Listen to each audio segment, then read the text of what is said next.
उमायों विष्णुपादाय कृष्णप्रेष्ठाय भूतले श्रीमते भक्तिवेदांत स्वामीति नामी नमस्ते सारस्वती देवी गौरवाणी प्रचारिणी निर्विशेष शून्यवादी पार्षदेश्वर जय श्री कृष्ण चैतन्य प्रभु नित्यानंद श्री अद्वैत गदाधर श्रीवासादि गौर भक्त वृंद हरे कृष्ण कृष्ण कृष्ण हरे हरे हरे राम राम राम हरे हरे हरे कृष्ण ಎಲ್ಲರಿಗೂ ಸ್ವಾಗತ ಪ್ರೆಸೆಂಟೇಷನ್ ತರಗತಿಗೆ ಸ್ವಾಗತ ಸುಸ್ವಾಗತ ಸ್ಟಾರ್ಟ್ ಮಾಡಬಹುದು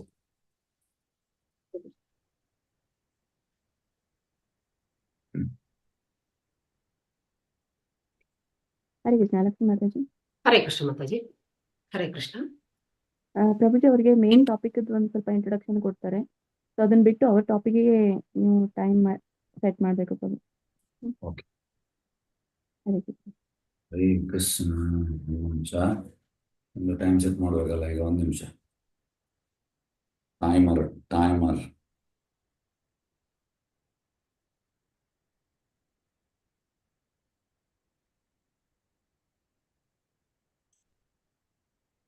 ಎಸ್. ಹರೇ ಕೃಷ್ಣ, ಸ್ಟಾರ್ಟ್ ಮಾಡಿ. ಹರೇ ಕೃಷ್ಣ.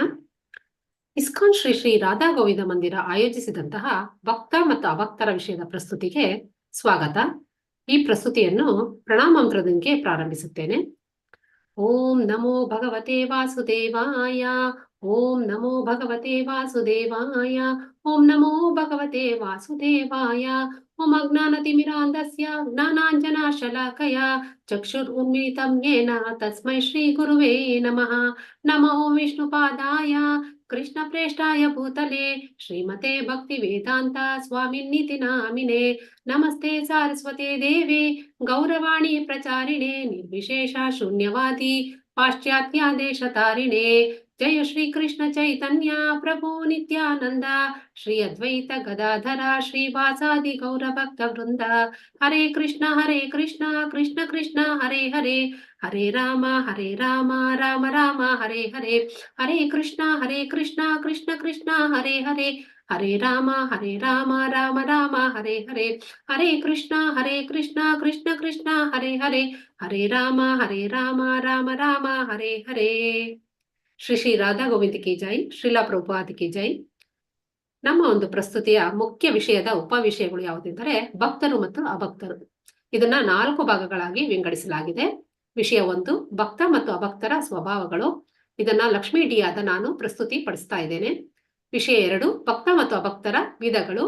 ಇದನ್ನ ರೇಖಾ ಬಂಗೇರ ಮಾತಾಜಿಯವರು ಪ್ರಸ್ತುತಿ ಪಡಿಸ್ತಾ ಇದ್ದಾರೆ. ವಿಷಯ 3 ಭಕ್ತ ಮತ್ತು ಅಭಕ್ತರ ಸವಾಲುಗಳು ಮತ್ತು ಅವಕಾಶಗಳು. ಇದನ್ನ ಉಷಾ ಪ್ರಕಾಶ್ ಮಾತಾಜಿಯವರು ಪ್ರಸ್ತುತಿ ಪಡಿಸ್ತಾ ಇದ್ದಾರೆ. ವಿಷಯ 4 ಭಕ್ತ ಮತ್ತು ಅಭಕ್ತರ ಕೊಡುಗೆಗಳು. ಇದನ್ನ ಸಾಯಿ ಲಕ್ಷ್ಮೀ ಮಾತಾಜಿಯವರು ಪ್ರಸ್ತುತಿ ಪಡಿಸ್ತಾ ಇದ್ದಾರೆ. ಇದು ನಮ್ಮ ಪ್ರಸ್ತುತಿಯ ಅವಲೋಕನ. ಇದರಲ್ಲಿ ಮುಖ್ಯ ಅಂಶಗಳು ಮತ್ತೆ ಅದಕ್ಕೆ ಸಂಬಂಧಪಟ್ಟ ಅಧ್ಯಾಯಗಳು ಮತ್ತೆ ಆ ಅಧ್ಯಾಯಗಳಿಗೆ ಸಂಬಂಧಪಟ್ಟ ಶ್ಲೋಕಗಳನ್ನ ಅವಲೋಕಿಸಲಾಗಿದೆ. ಭಕ್ತ ಮತ್ತು ಅಭಕ್ತರ ಮೊದಲ ಭಾಗ. ಇದು ನನ್ನ ಹೆಸರು ಲಕ್ಷ್ಮೀ ಡಿ. ನನ್ನ ಉಪವಿಷಯ 1 ಭಕ್ತ ಮತ್ತು ಅಭಕ್ತರ ಸ್ವಭಾವಗಳು. ಈ ಪ್ರಸ್ತುತಿಯನ್ನು ಮಂಗಳಾಚರಣೆಯೊಂದಿಗೆ ಪ್ರಾರಂಭಿಸುತ್ತೇನೆ. ಶ್ರೀ ಶ್ರೀ ರಾಧಾ ಗೋವಿಂದ ಕಿ ಜೈ. ಶ್ರೀ ಶ್ರೀ ಗೌರಾಂಗ್ ನಿತಾಯ್ ಕಿ ಜೈ. ಶ್ರೀಲಾ ಪ್ರಭುಪಾದ ಕಿ ಜೈ. ಅನಂತ ಕೋಟಿ ವೈಷ್ಣವ ವೃಂದ ಕಿ ಜೈ. ಗುರು ಪರಂಪರೆಗೆ ವಿನಮ್ರ ಪ್ರಣಾಮಗಳು. ನಾನು ಹೇಳುವ ಅರ್ಹತೆ ಹೊಂದಿಲ್ಲದಿದ್ದರೂ ಹಿರಿಯ ವೈಷ್ಣವರ ಕೃಪೆಯಿಂದ ಈ ಅವಕಾಶ ಸಿಕ್ಕಿದೆ. ನಾನು ತಿಳಿಸುವ ಜ್ಞಾನವು ಗುರು ಪರಂಪರೆಯ ಯಥಾರ್ಥ ರೂಪವಾಗಿರಲಿ. ಇದು ಕೇಳುಗರ ಹೃದಯ ಮುಟ್ಟಿ ಭಕ್ತಿಯಲ್ಲಿ ಪ್ರಗತಿ ಹೊಂದಲಿ. ಸರ್ವಂ ಶ್ರೀಕೃಷ್ಣ ಅರ್ಪಣಮಸ್ತು. ಇದು ನನ್ನ ಪ್ರಸ್ತುತಿಯ ಅವಲೋಕನ. ಮೊದಲಿಗೆ ಪರಿಚಯ. ನಾವು ಈ ಮುಖ್ಯ ವಿಷಯದ ಪರಿಚಯವನ್ನ ತಿಳಿದುಕೊಳ್ಳೋಣ. ಕಲಿಯುಗದಲ್ಲಿ ಸಾಮಾನ್ಯವಾಗಿ ಧರ್ಮವು ಹೆಚ್ಚು ವಿವಾದದ ವಿಷಯ ಆಗಿದೆ. ಧರ್ಮದ ಹೆಸರಿನಲ್ಲಿ ವಿವಿಧ ಸಿದ್ಧಾಂತ ಮತ್ತು ಕಾಲ್ಪನಿಕ ಊಹಾಪೋಹಗಳನ್ನ ಪ್ರತಿಪಾದಿಸ್ತಾ ಇದ್ದಾರೆ. ಈ ವಿಷಯಕ್ಕೆ ಸಂಬಂಧಿಸಿದಂತೆ ಸಾಮಾನ್ಯವಾಗಿ ಜನರನ್ನ 2 ವರ್ಗಗಳಾಗಿ ವಿಂಗಡಿಸಬಹುದು. ಒಂದು ಆಸ್ತಿಕರು, ಇನ್ನೊಂದು ನಾಸ್ತಿಕರು. ಇದರ ಬಗ್ಗೆ ಹೆಚ್ಚಿನ ತಿಳುವಳಿಕೆ ನಮಗೆ ಬೇಕು ಅಂದ್ರೆ, ಉತ್ತಮವಾಗಿ ಗ್ರಹಿಸಬೇಕು ಅಂದ್ರೆ ನಾವು ಶ್ರೀಲಾ ಪ್ರಭುಪಾದರ ಪುಸ್ತಕವನ್ನ ಓದ್ಬೇಕು. ಶ್ರೀಲಾ ಪ್ರಭುಪಾದರ ಪ್ರಕಾರ ಪ್ರಪಂಚದಲ್ಲಿ 2 ರೀತಿಯ ಜನರು ಇದ್ದಾರೆ. ಒಂದು ಭಕ್ತರು, ಇನ್ನೊಂದು ಅಭಕ್ತರು ಅಂದ್ರೆ ಭಕ್ತಹೀನರು. ಕೃಷ್ಣನನ್ನ ಅನುಸರಿಸುವವನು ಮತ್ತು ಪರಮ ಪುರುಷನ ಬಗ್ಗೆ ಸತ್ಯವನ್ನ ಒಪ್ಪಿಕೊಳ್ಳುವವನು ಭಕ್ತನು. ಹಾಗೆ ಮಾಡದೇ ಇರೋನೇ ಅಭಕ್ತನು ಎಂದು ವಿವರಿಸುತ್ತಾರೆ. ಇದಕ್ಕೆ ಕುರಿತಾಗಿ ಸಂಕ್ಷಿಪ್ತ ವಿವರಣೆ ಈ ಪ್ರಸ್ತುತಿಯಲ್ಲಿದೆ. ಅರ್ಥ. ಮೊದಲಿಗೆ ನಾವು ಭಕ್ತ ಮತ್ತು ಅಭಕ್ತರ ಬಗ್ಗೆ ತಿಳ್ಕೊಳ್ಳೋದಕ್ಕಿಂತ ಮುಂಚೆ ಅದರ ಅರ್ಥವನ್ನ ತಿಳ್ಕೊಳ್ಳೋಣ. ಈ ಪರಿಚಯದಲ್ಲಿ ಹೇಳಿದ ಹಾಗೆ ಕೃಷ್ಣನ ಅನುಸರಿಸೋರು ಮತ್ತು ಪರಮ ಪುರುಷನ ಬಗ್ಗೆ ಸತ್ಯವನ್ನ ಒಪ್ಪಿಕೊಳ್ಳೋನು ಭಕ್ತ. ಅವನು ಶ್ರದ್ಧೆ ಮತ್ತು ಪ್ರೇಮ ಪೂರ್ವಕವಾಗಿ ಭಗವಂತನಿಗೆ ಸೇವೆಯನ್ನ ಸಲ್ಲಿಸ್ತಾನೆ. ಅಧ್ಯಾಯ 3 ಶ್ಲೋಕ 28ರಲ್ಲಿ ಹೀಗಿದೆ: ತತ್ವವಿತ್ತು ಮಹಾಭಾಗೋ ಗುಣಕರ್ಮ ವಿಭಾಗಯೋಹ ಗುಣಾಗುಣೇಶು ವರ್ತಂತೆ ಇತಿ ಮತ್ವ ನ ಸಜ್ಜತೆ. ಅಂದ್ರೆ ಭಕ್ತನಾದವನು ಸತ್ಯವನ್ನ ತಿಳಿದೋಕೆ ಪ್ರಯತ್ನ ಮಾಡ್ತಾನೆ. ಅವನು ಇಂದ್ರಿಯಗಳಲ್ಲಿ ಆಸಕ್ತಿ ಇರೋದಿಲ್ಲ. ಅವನಿಗೆ ಭಕ್ತಿ ಸೇವೆ ಮತ್ತು ಫಲದಾಸೆ, ಈ ಕರ್ಮ, ಇವುಗಳ ಮಧ್ಯೆ ವ್ಯತ್ಯಾಸ ತಿಳಿದಿರುತ್ತೆ. ಆದ್ರೆ ಅಭಕ್ತನಾದವನು ಕೃಷ್ಣನನ್ನ ಅನುಸರಿಸೋದಿಲ್ಲ ಮತ್ತು ಅವನ ಪರಮಪುರುಷನ ಬಗ್ಗೆ ಸತ್ಯವನ್ನ ತಿಳ್ಕೊಳ್ಳೋ ಪ್ರಯತ್ನ ಮಾಡೋಲ್ಲ. ಅವನು ಅಭಕ್ತನು. ಅವನಿಗೆ ಶ್ರದ್ಧೆ ಇರೋದಿಲ್ಲ. ಯಾವುದೇ ಒಂದು ಭಕ್ತಿ ಸೇವೆಯನ್ನು ಕೂಡ ಅವನು ಮಾಡೋದಿಲ್ಲ. ಅವನು ಕೇವಲ ತನ್ನ ಇಂದ್ರಿಯ ತೃಪ್ತಿಯಲ್ಲೇ ಇಂದ್ರಿಯ ಸೇವೆಯನ್ನೇ ಮಾತ್ರ ಮಾಡ್ತಾನೆ. ಅವನು ಕೂಡ ಭಕ್ತನಾಗಬಹುದು. ಯಾವಾಗಂದ್ರೆ ಅವನು ಸ್ವಲ್ಪ ಶ್ರದ್ಧೆಯನ್ನು ಬೆಳೆಸ್ಕೊಂಡು ಭಗವಂತನಿಗೆ ಸೇವೆಯನ್ನು ಸಲ್ಲಿಸಿದಾಗ ಅವನು ಕೂಡ ಭಕ್ತನಾಗಬಹುದು. ಮುಂದೆ ವ್ಯಾಖ್ಯಾನ ತಿಳಿದುಕೊಳ್ಳೋಣ. ವ್ಯಾಖ್ಯಾನ: ಶ್ರೀಲರೂಪ ಗೋಸ್ವಾಮಿಗಳು ನಮಗೆ ಭಕ್ತಿ ರಸಾಮೃತ ಸಿಂಧುವಿನಲ್ಲಿ ಒಂದು ಸುಂದರವಾದ ವ್ಯಾಖ್ಯಾನವನ್ನ ಕೊಟ್ಟಿದ್ದಾರೆ. ಅನ್ಯಾಭಿಲಾಷಿತ ಶೂನ್ಯಂ ಜ್ಞಾನ ಕರ್ಮಾದಿ ಅನಾವೃತಂ ಆನುಕೂಲ್ಯೇನ ಕೃಷ್ಣಾನು ಶೀಲನಂ ಭಕ್ತಿರುತ್ತಮ. ಅಂದ್ರೆ ಭಕ್ತನಾದವನು ಅನ್ಯ ಅಭಿಲಾಷಿಗಳನ್ನ ಶೂನ್ಯ ಮಾಡಿಕೊಂಡು ಆನುಕೂಲ್ಯೇನ ಕೃಷ್ಣಾನುಶೀಲನಂ, ಕೃಷ್ಣನಿಗೆ ಅನುಕೂಲ ರೀತಿಯಲ್ಲಿ, ಅವನಿಗೆ ಕೃಷ್ಣನಿಗೆ ಇಷ್ಟ ಆಗೋ ರೀತಿಯಲ್ಲಿ ಕೆಲಸಗಳನ್ನ ಮಾಡ್ತಾನೆ. ಆದ್ರೆ ಅಭಕ್ತನಾದವನು ಜ್ಞಾನ ಕರ್ಮಾದಿ ಆವೃತಂ ಪ್ರತಿಕೂಲೇನ ಕೃಷ್ಣಾನು, ಜ್ಞಾನ ಕರ್ಮಾದಿಯಲ್ಲೇ ಆವೃತನಾಗಿರ್ತಾನೆ. ಅವನು ಕೃಷ್ಣನಿಗೆ ಪ್ರತಿಕೂಲವಾದ ಕೆಲಸಗಳನ್ನೇ ಮಾಡ್ತಾನೆ. ಅವನು ಯಾವತ್ತೂ ಅಷ್ಟೇ ತನ್ನ ಅಭಿಲಾಷೆಗಳನ್ನ ಬಿಡೋದಿಲ್ಲ. ಅವನು ಕೂಡ ಭಕ್ತನಾಗಬಹುದು. ಯಾವಾಗ ಅಂದ್ರೆ ತನ್ನ ಭೌತಿಕ ಆಸೆಗಳನ್ನ ತೊರೆದು ಫಲಪ್ರದ ಕ್ರಿಯೆಗಳನ್ನ ಬಿಟ್ಟಾಗ ಅವನು ಕೂಡ ಭಕ್ತನಾಗುವ ಸಾಧ್ಯತೆ ಇದೆ. ಇನ್ನು ಉದಾಹರಣೆ, ಇಲ್ಲಿ ಭಕ್ತರ ಬಗ್ಗೆ ಉದಾಹರಣೆ ಹೇಳ್ಬೋದು ಅಂದ್ರೆ ಭಕ್ತ ಪ್ರಹ್ಲಾದ, ಧ್ರುವ ಮಹಾರಾಜ, ಅಂಬರೀಷ ಮಹಾರಾಜ, ನಾರದ ಮುನಿ, ಸನತ್ ಕುಮಾರರು. ಭಕ್ತರು ನಮಗೆಲ್ಲ ತಿಳಿದಿರೋ ಹಾಗೆ ಭಕ್ತ ಪ್ರಹ್ಲಾದ ಶ್ರೇಷ್ಠ ಭಕ್ತ. ಅವನು ತನ್ನ ತಂದೆ ಎಷ್ಟೇ ಒಂದು ಹಿಂಸೆಯನ್ನು ಕೊಟ್ಟರು ಕೂಡ ಅದನ್ನೆಲ್ಲ ಮೀರಿ ಅವನು ಭಕ್ತಿಯನ್ನ ಬಿಡ್ಲಿಲ್ಲ. ಭಕ್ತಿ ಮಾರ್ಗದಲ್ಲೇ ಅವನು ನಡೆದ. ಇನ್ನು ಧ್ರುವ ಮಹಾರಾಜ ನಮಗೆಲ್ಲ ತಿಳಿದಿರೋ ಹಾಗೆ ಅವನು ಆ ಭೌತಿಕ ಆಸೆಯನ್ನು ನೆರವೇರಿಸಿಕೊಂಡ, ಭಕ್ತಿ ಮಾರ್ಗದಲ್ಲೂ ಕೂಡ ನಡೆದ, ಎರಡನ್ನೂ ಪಡೆದ ಅವನು. ಇನ್ನು ಅಂಬರೀಷ ಮಹಾರಾಜರು ತಮ್ಮ ಎಲ್ಲಾ ಇಂದ್ರಿಯಗಳನ್ನು ನವವಿಧ ಭಕ್ತಿಯಲ್ಲಿ ತೊಡಗಿಸ್ಕೊಂಡ್ರು. ಇನ್ನು ಅಭಕ್ತನಾದವನು ಹಿರಣ್ಯಕಶಿಪು, ರಾವಣ, ಜಗಾಯಿ ಮದಾಯಿ ಮತ್ತು ಕಂಸನನ್ನ ಹೇಳ್ಬೇಕಂದ್ರೆ ಅವನು ತನ್ನ ತಂಗಿ ಮಗನೇ ತನ್ನನ್ನ ಕೊಲ್ತಾನೆ ಅಂತ ತನ್ನ ತಂಗಿ ಗಂಡನು ಕೂಡ ಅವನು ತನ್ನ ಸೆರೆಮನೆಯಲ್ಲಿ ಇಟ್ಟು ತುಂಬಾ ಕಷ್ಟಗಳನ್ನ ಕೊಟ್ಟ. ಮತ್ತು ಹಿರಣ್ಯಕಶಿಪು ತನ್ನ ಮಗನಿಗೆ ವಿಷವನ್ನ ಉಣಿಸೋದಿಕ್ಕೆ ರೆಡಿಯಾದ. ಮತ್ತು ಜಗಾಯಿ ಮದಾಯಿಗಳು ತುಂಬಾ ಹೀನವಾದ ಕಾರ್ಯದಲ್ಲಿ ತೊಡಗಿದ್ರು. ಅವರು ಕ್ರಮೇಣ ಭಕ್ತರಾದರು. ನಮ್ಮ ನಿತ್ಯಾನಂದ ಪ್ರಭುಗಳು ಮತ್ತು ಚೈತನ್ಯ ಪ್ರಭುಗಳ ಅನುಗ್ರಹದಿಂದ ಅವರು ಕೂಡ ಭಕ್ತರಾಗೋದಕ್ಕೆ ಸಾಧ್ಯ ಆಯಿತು. ಇನ್ನು ಅರ್ಥ, ವ್ಯಾಖ್ಯಾನ, ಉದಾಹರಣೆ ಆಯ್ತು. ಈಗ ನಾವು ಸ್ವಭಾವವನ್ನ ತಿಳಿಯೋಣ. ನಮ್ಗೆ ಭಕ್ತ ಮತ್ತು ಅಭಕ್ತರು ಯಾರು ಹೇಗೆ ಅಂತ ತಿಳಿಬೇಕು ಅಂದ್ರೆ ಅವರ ಸ್ವಭಾವ ಮೂಲಕ ನಮ್ಗೆ ತಿಳಿಯೋದಕ್ಕೆ ಸಾಧ್ಯ ಆಗುತ್ತೆ. ಇಲ್ಲಿ ಭಕ್ತನ ಸ್ವಭಾವ, ಅವನು ಅಧ್ಯಾಯ 16ನಲ್ಲಿ ಹೇಳಿದಾಗೆ ದೈವೀ ಗುಣಗಳೇ ಇರುತ್ತೆ ಅವನ ಹತ್ರ. ಅವನು ಆತ್ಮ ಪ್ರಜ್ಞೆಯಲ್ಲಿರ್ತಾನೆ, ನಿಷ್ಕಾಮ ಕರ್ಮಿ ಆಗಿರ್ತಾನೆ, ಪರಮ ಸತ್ಯದ ಅರಿವು ಅವನಿಗಿರುತ್ತೆ. ಅವನು ಶುದ್ಧ ಸತ್ವದ ಗುಣದಲ್ಲಿ ನಡೀತಾನೆ. ಅವನು ದೃಢ ಸಂಕಲ್ಪಿಯಾಗಿರ್ತಾನೆ ಮತ್ತು ಭಗವಂತನಿಗೆ ಶರಣ ಆಗ್ತಾನೆ, ಭಕ್ತರ ಸಂಘದಲ್ಲಿ ಇರ್ತಾನೆ. ಅವನು ಹೇಗೆ ಅಂದ್ರೆ ಅವನು ಅಭಯ ಆಗಿರ್ತಾನೆ, ಅವನು ಅಸ್ತಿತ್ವ ಶುದ್ಧಿ ಆಗಿರುತ್ತದೆ, ದಿವ್ಯ ಜ್ಞಾನವನ್ನ ಬೆಳೆಸ್ಕೊಂಡಿರ್ತಾನೆ, ಅವನು ಅಹಿಂಸೆ ಆಗಿರ್ತಾನೆ, ಅವನಲ್ಲಿ ದಯೆ ಕರುಣೆ ತುಂಬಿರುತ್ತೆ. ಆದ್ರಿಂದ ಅವನು ಭಕ್ತ ಅಂತ ಅವನು ಭಕ್ತನ ಒಂದು ಗುಣಗಳ ಸ್ವಭಾವ ಆಗಿರುತ್ತೆ. ಇನ್ನು ಅಭಕ್ತನಾಗ್ಬೇಕಂದ್ರೆ ಜಂಬದರ್ಪ ಅಭಿಮಾನಶ್ಚ ಅಂತ ಹೇಳುವ ಹಾಗೆ ಅವನು ಸಕಾಮ ಕರ್ಮಿಯಾಗಿರ್ತಾನೆ, ದೇಹದ ಪ್ರಜ್ಞೆಯಲ್ಲಿ ಇರ್ತಾನೆ, ತ್ರಿಗುಣಗಳ ಪ್ರಭಾವ ಅವನಲ್ಲಿರುತ್ತೆ. ಅವನು ಅರಿಷಡ್ ವೈರಿಗಳ ಪ್ರಭಾವದಲ್ಲಿರ್ತಾನೆ. ಅವನು ಅಹಂಕಾರದಿಂದ ಮೂಢನಾಗಿರ್ತಾನೆ. ಯಾವಾಗ ಅವನು ಭಕ್ತನಾಗಕ್ಕೆ ಸಾಧ್ಯ ಆಗುತ್ತೆ ಅಂದ್ರೆ ಅವನು ದೇಹದ ಪ್ರಜ್ಞೆಯನ್ನು ಬಿಟ್ಟು ಆತ್ಮದ ಪ್ರಜ್ಞೆಗೆ ಬಂದಾಗ, ಶುದ್ಧ ಸತ್ವಗುಣವನ್ನ ಬೆಳೆಸ್ಕೊಂಡಾಗ, ದೃಢ ಸಂಕಲ್ಪವನ್ನು ಮಾಡಿದಾಗ, ಭಗವಂತನಿಗೆ ಶರಣಾಗಿ ಭಕ್ತರ ಸಂಘವನ್ನು ಪಡೆದಾಗ ಅವನು ಕೂಡ ಭಕ್ತನಾಗಬಹುದು. ಇನ್ನು ಕರ್ಮಗಳು, ಅವನು ಯಾವ ರೀತಿ ಕರ್ಮಗಳು ಇರುತ್ತೆ ಅಂದ್ರೆ ಅವನ ಸ್ವಭಾವಗಳೇ ಅವನ ಕರ್ಮಗಳಿಗೆ ಕಾರಣ ಆಗುತ್ತೆ. ಅವರವರ ಸ್ವಭಾವಗಳಿಗೆ ಅನುಗುಣವಾಗಿ ಕರ್ಮಗಳನ್ನ ಮಾಡ್ತಾ ಹೋಗ್ತಾನೆ. ಹೇಳ್ಬೇಕು ಅಂದ್ರೆ ಪ್ರಕೃತಿ ಕ್ರಿಯಮಾಣಾನಿ ಗುಣಾಯ್ ಕರ್ಮಾಣಿ ಸರ್ವಶಃ. ಅವನು ಭಕ್ತನಾದವನು ಪ್ರತಿಫಲದ ಅಪೇಕ್ಷೆ ಇಲ್ಲ, ಕೇವಲ ಭಗವಂತನ ತೃಪ್ತರತವಾಗಿ ಕಾರ್ಯಗಳನ್ನ ಮಾಡ್ತಾ ಹೋಗ್ತಾನೆ. ಆದ್ರೆ ಅಭಕ್ತನಾದವನು ಪ್ರತಿಫಲದ ಅಪೇಕ್ಷೆಯಲ್ಲಿರ್ತಾನೆ, ಕೇವಲ ಇಂದ್ರಿಯ ತೃಪ್ತಿಯಲ್ಲಿ ಕಾರ್ಯಗಳನ್ನ ಮಾಡ್ತಾನೆ, ಅವನು ಕೃಪಣ ಆಗಿರ್ತಾನೆ. ಅಂದ್ರೆ ಅಹಂಕಾರ ವಿಮೂಢಾತ್ಮ ಕರ್ತಃ ಮಿತಿ ಮನ್ಯತೆ ಅನ್ನೋ ರೀತಿಯಲ್ಲಿ ಇರ್ತಾನೆ. ಅವನು ಯಾವಾಗ ಫಲದ ಅಪೇಕ್ಷೆಯನ್ನ ಬಿಟ್ಟು ಭಗವಂತನಿಗೆ ಸೇವೆ ಕರ್ತವ್ಯವನ್ನ ಮಾಡೋದಕ್ಕೆ ಶುರು ಮಾಡ್ತಾನೆ, ಅವಾಗ ಅವನು ಕೂಡ ಭಕ್ತನಾಗಬಹುದು. ಇನ್ನು ಅವರವರ ಸ್ವಭಾವಗಳ ಕರ್ಮಗಳ ಪ್ರಭಾವ ಹೇಗಿರುತ್ತೆ ಅಂತ ತಿಳಿಯೋಣ. ಸ್ವಭಾವಗಳು. ಸತತಂ ಕೀರ್ತಿ ಎಂಥೋ ಮಾಂ.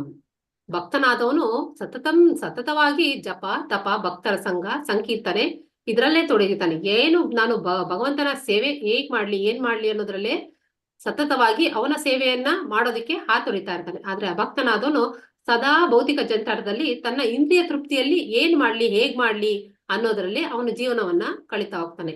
ಯಾವಾಗ ಅಭಕ್ತನಾದವನು ಭಕ್ತರ ಸಂಘದಲ್ಲಿ ಜಪ ತಪ ಇದರಲ್ಲಿ ಅವನು ತೊಡಗ್ತಾನೆ, ಅವಾಗ ಅವನು ಕೂಡ ಭಕ್ತನಾಗುವ ಸಾಧ್ಯತೆ ಇದೆ.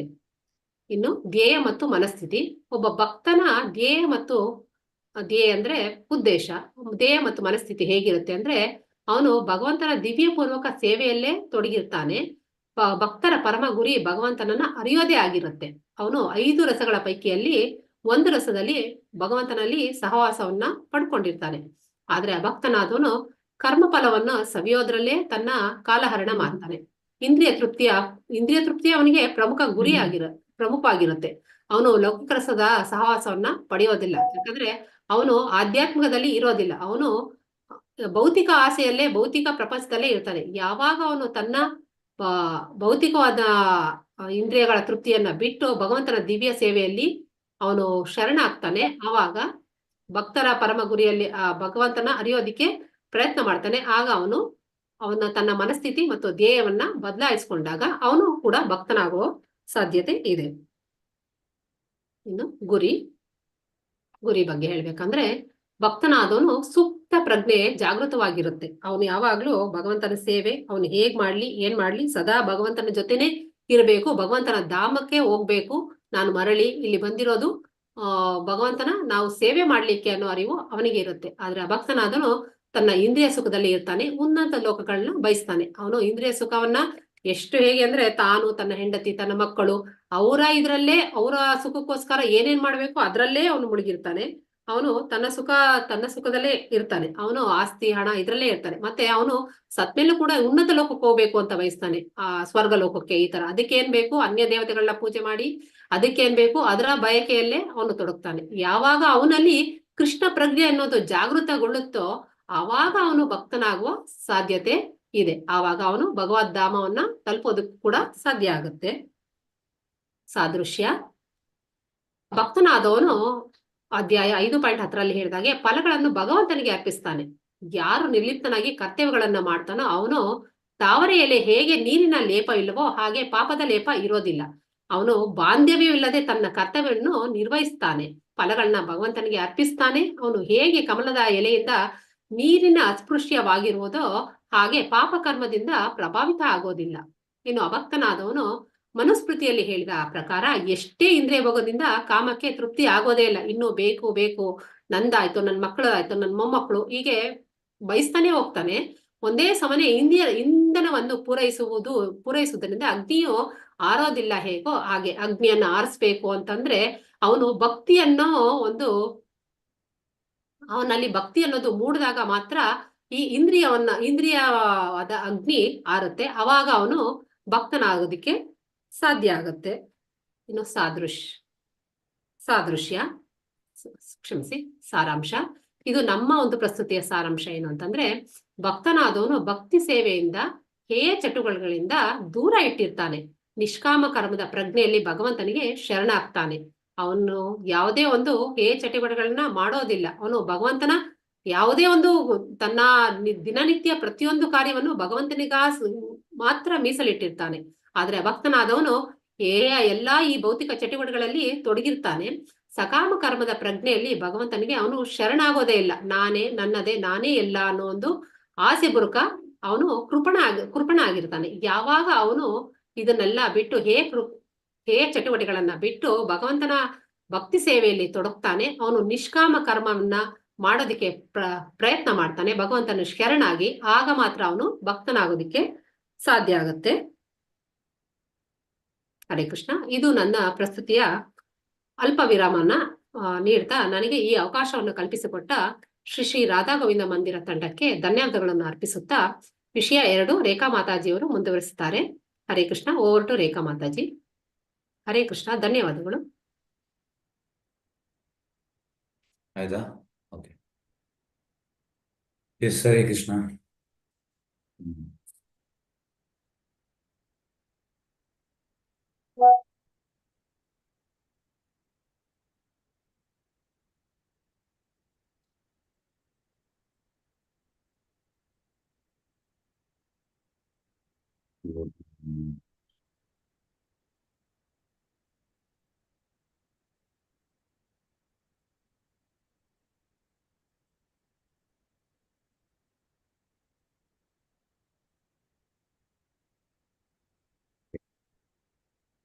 ಹರೇ ಕೃಷ್ಣ.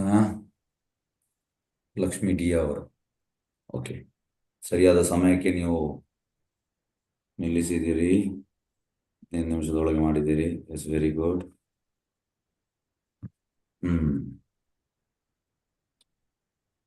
ಈಗ ಎಸ್, ನಿಮ್ದು ಮೆಂಟರ್ ಯಾರು? ಇವರ ನಿತ್ಯಾಂಗಿ ದೇವಿದಾಸ್. ಓಕೆ. ಎಸ್ ಮಾತಾಜಿ, ನೀವು ಎಲ್ಲ ಇದು ನೋಡ್ಲಿಲ್ವಾ ನೀವು ಪ್ರೆಸೆಂಟೇಶನ್ ಇಲ್ಲಿ ತನಕ ಆದದ್ದು? ಎಸ್, ನಿತ್ಯಾಂಗಿ ಅವರು. ಹಾ, ನೋಡಿದ್ದೇನೆ ಸರ್. ಎಲ್ಲ ನೋಡಿದ್ದೀರಾ? ನಾನು ಯಾವುದನ್ನು ಅಪ್ರಿಷಿಯೇಟ್ ಮಾಡಿದ್ದೇನೆ ಇದರಲ್ಲಿ? ಯಾವ್ದದ್ದು ಯಾವ ಮೆಂಟರ್ ಅನ್ನು ಅಪ್ರಿಷಿಯೇಟ್ ಮಾಡಿದ್ದೇನೆ ಮತ್ತೆ ಯಾರು ಪರ್ಸನಲ್ ಆಗಿ ಯಾರನ್ನ ನಾನು ಅಪ್ರಿಷಿಯೇಟ್ ಮಾಡಿದ್ದೇನೆ?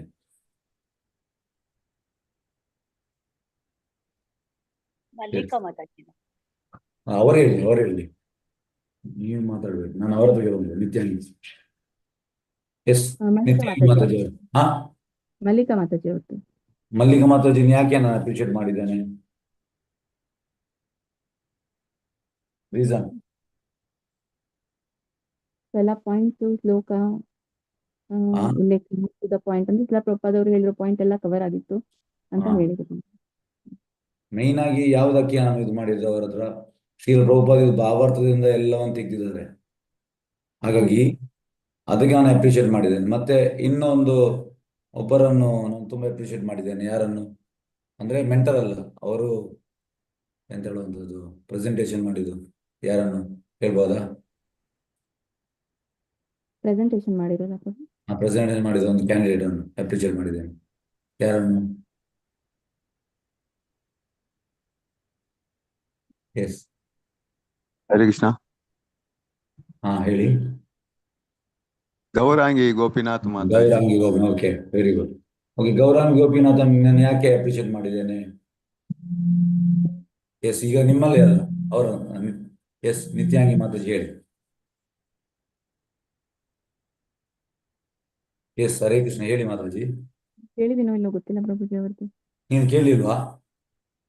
ಮೇ ಬಿ ಕೇಳಿರ್ಲಿಕ್ಕಿಲ್ಲ ಪ್ರಭುಜಿ. ಕೇಳಿರ್ಲಿಲ್ಲ, ಕೇಳ್ಬೇಕಲ್ಲ. ಮೆಂಟರ್ಸ್ ಎಲ್ಲ ಕರೆಕ್ಟ್ ಕೇಳಬೇಕು. ಮತ್ತೆ ನಾನು ಯಾವುದನ್ನು ಅಪ್ರಿಷಿಯೇಟ್ ಮಾಡಿದ್ದೇನೆ, ಯಾಕೆ ಅಪ್ರಿಷಿಯೇಟ್ ಮಾಡಿದ್ದೇನೆ, ಅದೆಲ್ಲ ಕರೆಕ್ಟ್ ಆಗಿ ನೋಡ್ಬೇಕು. ಆ ರೀತಿ ನಾವು ಇದು ಮಾಡ್ಬೇಕು. ಈಗ ಮೇನ್ ಎಂತ ಅಂದ್ರೆ, ಒಂದು ಫಸ್ಟಿಗೆ ಅವರ ನಾನು ಯಾಕೆ ಅಪ್ರಿಷಿಯೇಟ್ ಮಾಡಿದೆ ಅಂದ್ರೆ, ಅವರೆಲ್ಲ ಈ ಭಾಗವತಂ ಬರೋ ಎಂತ ಹೇಳುವಂಥದ್ದು ಚಂದ ರೀತಿಯಲ್ಲಿ ಕಥೆಯನ್ನು ಹೇಳಿದ್ದಾರೆ. ಅದು ರೀಚ್ ಆಗ್ತದೆ. ಎಸ್, ಗೌರಾಂಗಿ ಮಾತಾಜಿ ಇದ್ದೀರಾ? ಒಂದು ನಿಮಿಷ, ಅವ್ರು ನಾನು ಮಾಡ್ತೇನೆ. ಎಸ್, ಹರೇ ಕೃಷ್ಣ. ಗೌರಾಂಗಿ ಮಾತಾಜಿ ಇದ್ದೀರಾ? ಗೌರಿ ಮಾತಾಜಿ ಇಲ್ವಾ? ಗೌರಿ ಮಾತಾಜಿ ಇಲ್ವಾ? ಓಕೆ, ಇಲ್ಲ. ಓಕೆ, ಹಾಗೆ ಅವರು ತುಂಬಾ ನಾನು ಹೇಳಿದೆ, ಇದು ತುಂಬಾ ಸತಿ ನಾನು ಎಲ್ಲ ಮೆಂಟರ್ಸ್ ಹತ್ರ ಹೇಳಿದ್ದೇನೆ. ಫಸ್ಟಿಗೆ ಒಳ್ಳೆ ರೀತಿಯ ಒಂದು ಎಂತ ಹೇಳುವ 2 minutes or 3 minutes mind boggling story, ಇದಕ್ಕೆ ಡಿವೋಟೀಸ್ ನಾನ್ ಡಿವೋಟೀಸ್, ಅದರಿಂದ ಸ್ಟಾರ್ಟ್ ಆಗ್ಬೇಕು. ನಾವು ಎಂತಂದ್ರೆ ನಮ್ಮದೇ ರೀತಿಯಲ್ಲಿ ಮಾಡೋದಾದ್ರೆ ಮತ್ತೆ ನಾನು ಯಾಕೆ ಇಲ್ಲಿ ಕೂತ್ಕೊಳ್ಳುವಂಥದ್ದು? ಪ್ರಭುಜಿ, ನಾವು ಭಾವಾರ್ಥದಲ್ಲಿ ತೆಗೆದುಕೊಂಡಿರೋದು ಮೇನ್ ಮೇಲೆ ಹೆಡ್ಡಿಂಗ್ ಕೊಟ್ಟಿರೋದಷ್ಟೇ ಪ್ರಭು. ಹಾ ಇದು ಕೂಡ ಇದರಿಂದ ಭಾವಾರ್ಥ ಮತ್ತೆ ಶ್ಲೋಕ ಬಿಟ್ಟು ಬೇರೆ ಎಲ್ಲಿದು ಕೂಡ ತೆಗ್ದಿಲ್ಲ. ಅಲ್ಲ, ಭಾವಾರ್ಥದಲ್ಲಿ ತೆಗ್ದಿದ್ದೀರಾ? ಭಾವಾರ್ಥದಲ್ಲಿ ಯಾವ್ದೆಲ್ಲ ಈಗ ನಾನು ಹುಡುಕ್ಬೇಕಾ ಪಾಯಿಂಟ್ಸ್ ಯಾವ್ದು ಹೇಳಿದೀರಾ ಅಂತ? ಭಾವಾರ್ಥದಿಂದ ಪ್ರಭುಪಾದ ಭಾವಾರ್ಥದಲ್ಲಿ ತುಂಬಾ ಹೈಲೈಟ್ ಆಗುವ ಅವರೇ ಪಾಯಿಂಟ್ಸ್ ಮಾಡ್ತಾ ಇರ್ತದೆ. ಇದ್ರು ಅವರು ತೆಗೆದಿರೋ ಪಾಯಿಂಟ್ಸ್ ಅನ್ನ ಅವರೇ ಪಾಯಿಂಟ್ಸ್ ಗಳನ್ನ ತೆಗ್ದಿರೋದು ಪ್ರೊಫೆಸರ್. ಭಾವಾರ್ಥದಿಂದ ಬಿಟ್ಟು ಬೇರೆ ಏನು ತೆಗ್ದಿಲ್ಲ. ನಮ್ಗೇನು ಅಲಾಟ್ ಮಾಡಿದಾರಲ್ಲ ಆ ಹಾ. ವರ್ಸಸ್ ಗಳನ್ನ ಬಿಟ್ಟು ಬೇರೆ ವರ್ಸಸ್ ಅನ್ನ ಅವರು ಯೂಸ್ ಮಾಡಿಲ್ಲ. ಸೊ ಕೇವಲ ವ್ಯಾಖ್ಯಾನಕ್ಕೆ ನೋಡಿಯಲ್ಲಿ ತಗೊಂಡಿರೋದು. ಓಕೆ, ಅಲ್ಲ ಭಾವಾರ್ಥದಲ್ಲಿ ಈಗ ಒಂದೊಂದು ಭಾವಾರ್ಥದಲ್ಲಿ ಈಗ ಟೈಟಲ್ ಕೊಟ್ಟಿರೋದಷ್ಟೇ ಯಾವುದು? ಪ್ರಭುಜಿ, ಮೇಲೆ ಟೈಟಲ್ ಕೊಟ್ಟಿರೋದಷ್ಟೇ. ಆದ್ರೆ ಉಳಿದೆಲ್ಲನೂ ಕೂಡ ನಮ್ಗೇನು ಅಲಾಟ್ ಇಲ್ಲ, ಮಾಡಿದಾರಲ್ಲ ಇಲ್ಲಿ ಮಕ್ಕಳು, ಎಂತಂದ್ರೆ ಮೇನ್ ಎಂತಂದ್ರೆ ನಾನು ಹೇಳುವಂತದ್ದು ಈ ಈ ಎಂತ ಹೇಳುವಂತದ್ದು L4 ಮೆಂಟರ್ ಅಲ್ಲಿ ಒಂದಿಗೆ ಅವರು ಫಸ್ಟ್ ನನ್ನ ಕನ್ಸರ್ನ್ ಎಂತಂದ್ರೆ ಅವರು ಫಸ್ಟಿಗೆ ಬರುವಾಗ ಒಳ್ಳೆ ರೀತಿಯ ಒಂದು ಕತೆ, ಅದಕ್ಕೆ ರಿಲೇಟ್ ಆಗುವ ಒಂದು ಕತೆ ಹೇಳ್ಬೇಕು. ಮತ್ತೆ ಪ್ರಭುಪಾದಿದ ಪಾಯಿಂಟ್ ಅನ್ನು ಹೇಗೆ ಮಾತಾಜಿ 5 ಮಲ್ಲಿಕಾ ಮಾತಾಜಿ 5-6 ಪಾಯಿಂಟ್ ಆ ರೀತಿ ಮಾಡಿದ್ದಾರೆ. ಮತ್ತೆ ನಾನು ಅವರಿಗೆ ಹೇಳಿದೆ 5-6 ಪಾಯಿಂಟ್ ಅಗತ್ಯ ಇಲ್ಲ, ಮತ್ತೆ ನಾನು ಅವರಿಗೆ ತೋರಿಸಿದ್ದೇನೆ 2 ಪಾಯಿಂಟ್ ಸಾಕು. 2 ಪಾಯಿಂಟ್ ನಾನಷ್ಟು ಜಾಣ ಇಲ್ಲ ಪ್ರಭು, ನಾನಷ್ಟು ಇನ್ನ ಜಾಣ ಇಲ್ಲ, ಅದು ಕಲ್ಕೊಳ್ತೇನೆ ಪ್ರಭು ನಿಮ್ಮೇಲೆ. ಯಾವ್ದು ನಾನಷ್ಟು ಜಾಣ ಇಲ್ಲ ಪ್ರಭು, ನಾನು ಕಲ್ಕೊಳ್ತೇನೆ ಪ್ರಭು. ನನ್ಗೆ ಎಷ್ಟಾಗುತ್ತೋ ಅಷ್ಟು ಮಾಡಿದ್ದೇನೆ ಪ್ರಭು. ಅಲ್ಲಲ್ಲ, ಜಾಣದ ಪ್ರಶ್ನೆ ಅಲ್ಲ ಮಾತಾಜಿ, ಜಾಣದ ನಾನು ಮಾತಾಡೋದಿಲ್ಲ. ಅಂದ್ರೆ ಆ ರೀತಿ ಅವರು ಮಾಡಿದ್ದಾರೆ, ಅಪ್ರಿಷಿಯೇಟ್ ಮಾಡಿದ್ದೇನೆ. ಯಾಕೆಂದ್ರೆ ಇದು ಮೆಂಟರ್ ಇದಿರುವಂತದ್ದು, ಅದಕ್ಕೆ ಪ್ರಭುಪಾದಿದ ಭಾವಾರ್ಥವನ್ನು ನಾವು ಪಾಯಿಂಟ್ ತೆಗೆದು ಮತ್ತೆ ಅದಕ್ಕೆ ಎಕ್ಸ್ಪ್ಲೇನ್ ಮಾಡುವಂಥದ್ದು, 2 ಪಾಯಿಂಟ್ ತೆಗೆದು ಎಕ್ಸ್ಪ್ಲೇನ್ ಮಾಡುವಂಥದ್ದು ಆ ರೀತಿ. ಅಲ್ಲಿದೆ ಇರೋದು ಪ್ರಭುಜಿ, ಎಲ್ಲಾನು ಏನೇ ಪಾಯಿಂಟ್ ತೆಗೆದ್ರು ಕೂಡ ಭಾವಾರ್ಥದಲ್ಲಿದೆ ಇರೋ ಪಾಯಿಂಟ್ಸ್ ಅನ್ನ ಎಕ್ಸ್ಪ್ಲೇನ್ ಮಾಡಿರೋದು ಅವರು ಕೂಡ. ಅವ್ರಿಗೆ ಕೇಳಿ, ಅವರೆಲ್ಲ ಪಾಯಿಂಟ್ಸ್ ತೆಗ್ದಿದ್ದಾರೆ ಭಾವಾರ್ಥದಲ್ಲಿ. ಇದು ಓಕೆ ಓಕೆ ಓಕೆ ಓಕೆ ಹೇಳುವಂತ ಓಕೆ ಈಗ ಓಕೆ. ಹಾಗಾಗಿ ಇಲ್ಲಿ ಅವರೊಂದು ಹೇಳಿದ ಪಾಯಿಂಟ್, ಶುದ್ಧ ಸತ್ವವನ್ನು ಬೆಳೆಸಿಕೊಂಡಾಗ ಭಕ್ತನಾಗಬಹುದು. ಶುದ್ಧ ಸತ್ವವನ್ನು ಬೆಳೆಸಿಕೊಂಡಾಗ, ಶುದ್ಧ ಸತ್ವ ಬೆಳೆಸಿಕೊಂಡ ಮೇಲೆ ಅವ ಭಕ್ತನಾಗಬಹುದಲ್ಲ, ಸತ್ವಗುಣದಲ್ಲಿ ಬೆಳೆಸಿಕೊಂಡಾಗ ಭಕ್ತನಾಗಬಹುದು. ಇದೊಂದು ಕರೆಕ್ಟ್ ಮಾಡಿ. Yes, okay. ಹಾಗಾಗಿ ನಾ ಹೇಳುವಂಥದ್ದು ಎಂತಂದ್ರೆ ಇದನ್ನು ಮೈಂಡ್ನಲ್ಲಿ ಇಟ್ಟು ಪ್ರೆಸೆಂಟೇಷನ್ ಮಾಡಿ. ಇದನ್ನು ಮೈಂಡಲ್ಲಿ ಇಟ್ಟು ಅಂದ್ರೆ ನಾ ಹೇಳಿದಾಗ ಒಂದು ಎಕ್ಸಾಂಪಲ್ ಕೊಟ್ಟು ಮತ್ತೆ ಪ್ರಭುಪಾದಿದು ಪಾಯಿಂಟ್ಸ್ ಅನ್ನು ಅಟ್ಲೀಸ್ಟ್ ಪಾಯಿಂಟ್ಸ್ ಅನ್ನು ಅಲ್ಲಿ ಹಾಕಿ, 1-2 ಪಾಯಿಂಟ್ಸ್ ಈ ಭಾಗದಲ್ಲಿ, ಈ ಪಾಯಿಂಟ್ಸ್ ಒಂದೊಂದು ಪಾಯಿಂಟ್ ಆದ್ರೂ ಹಾಕಿ. ಈಗ ನಿಮಗೆ ಜಾಸ್ತಿ ಶ್ಲೋಕ ಇರಲಿಲ್ಲ ನನ್ನ ಲೆಕ್ಕದಲ್ಲಿ, ಎಷ್ಟಿದೆ ಪ್ರಭುಜಿ ಅಲ್ಲಿರೋ ಪಾಯಿಂಟ್ಸ್ ಗಳೆಲ್ಲ ಭಾವಾರ್ಥದಲ್ಲಿದೆ. ಅಲ್ಲಿ ಮುಂದ್ಗಡೆ ವರ್ಸ್ ಬ್ರಾಕೆಟ್ ಅಲ್ಲಿ ಹಾಕಿದೆ ಪ್ರಭುಜಿ. ಯಾವ್ದಲ್ಲಿ ಹಾಕಿದ್ದೀರಿ? ಬ್ರಾಕೆಟ್ ನಲ್ಲಿ ಎಲ್ಲ ಕಡೆ ಕೂಡ ಅದು ಶ್ಲೋಕ ಇದೆ, ಇದು ಅಧ್ಯಾಯ ಇದೆ, ಶ್ಲೋಕ ಇದೆ. ಇದು ಯಾವ್ದು ನಾನ್ ಕ್ರಿಯೇಟ್ ಮಾಡಿರೋದಲ್ಲ, ಎಲ್ಲ ಕೂಡ ಅಲ್ಲಿ ಇರೋದೇನೆ. Okay, yes. Next participant. Next ಯಾರು ಪಾರ್ಟಿಸಿಪೆಂಟ್? ಎಸ್, ಹರೇ ಕೃಷ್ಣ. ಹರೇ ಕೃಷ್ಣ. हरे कृष्ण। ರೇಖಾ ಮಾತಾಜಿ. हरे कृष्ण माताजी। हरे कृष्ण प्रभुजी। ಒಂದು ನಿಮಿಷ ಪ್ರಭುಜಿ, ನನ್ನದು ಸ್ವಲ್ಪ ಹೆಚ್ಚು ಇದರಲ್ಲಿ ಇದಾಗಿದೆ, ಪಾಯಿಂಟ್ಸ್ ಹೆಚ್ಚು ಉಂಟು, ಹಾಗಾಗಿ 20 ಮಿನಿಟ್ಸ್ ತಗೊಳ್ತದೆ ಪ್ರಭುಜಿ. ಯಾಕಂದ್ರೆ ಅದು ಒಂದಕ್ಕೆ ಒಂದು ಲಿಂಕ್ ಆಗಿದೆ ಟಾಪಿಕ್. 20 ಮಿನಿಟ್ಸ್ ತಗೊಳ್ತದೆ ಪ್ರಭುಜಿ. Okay, S. ಒಂದು ನಿಮಿಷ, ಇವರನ್ನು ಪ್ರೆಸೆಂಟೇಷನ್ ಇದೆಲ್ಲ ಎಷ್ಟ ಆಯ್ತಾ? ಒಂದು ನಿಮಿಷ, ಸಾರಿ.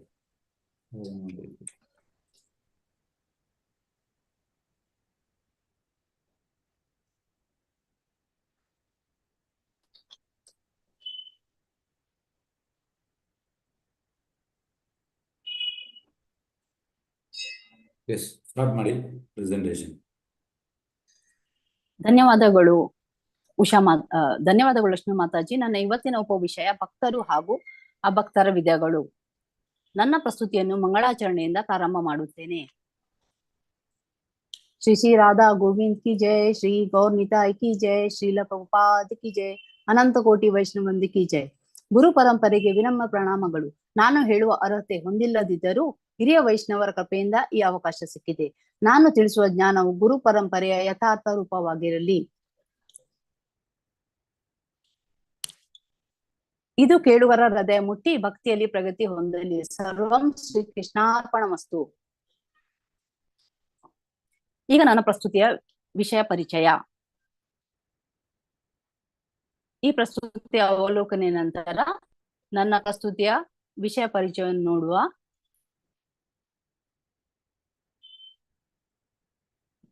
ಪರಿಚಯ.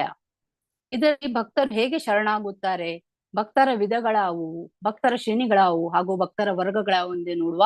ಹಾಗೆ ಅಭಕ್ತರು ಏಕೆ ಶರಣಾಗುವುದಿಲ್ಲ ಹಾಗೂ ಅಭಕ್ತರ ವಿಧಗಳು, ಅಭಕ್ತರ ಶ್ರೇಣಿಗಳು ಹಾಗೂ ಅಭಕ್ತರ ವರ್ಗಗಳ ಬಗ್ಗೆ ನಾವು ತಿಳಿಯೋಣ. ಮೊದಲನೇ ವಿಷಯ ಪರಿಚಯ, ಶರಣಾಗುವ ವಿಧಗಳು. ಭಕ್ತರು. ಈ ಭಕ್ತರ ಬಗ್ಗೆ ನಾವು 7ನೇ ಅಧ್ಯಾಯ ಭಗವದ್ಗೀತೆ 7ನೇ ಅಧ್ಯಾಯ 16ನೇ ಶ್ಲೋಕದಲ್ಲಿ ನೋಡಬಹುದು.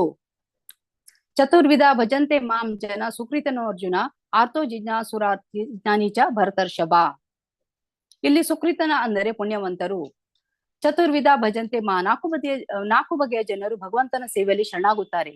ಆರ್ತ, ಅರ್ಥಾರ್ಥಿ, ಜಿಜ್ಞಾಸು ಆಗಿ ಜ್ಞಾನಿ. ಆರ್ತ ಅಂದರೆ ದುಃಖಿ, ಕಷ್ಟ ಕಾರ್ಪಣೆ ಬಂದಾಗ ಭಗವಂತನನ್ನು ಶರಣಾಗುತ್ತಾನೆ. ಉದಾಹರಣೆಗೆ ಗಜೇಂದ್ರ ಹಾಗೆ ದ್ರೌಪದಿ.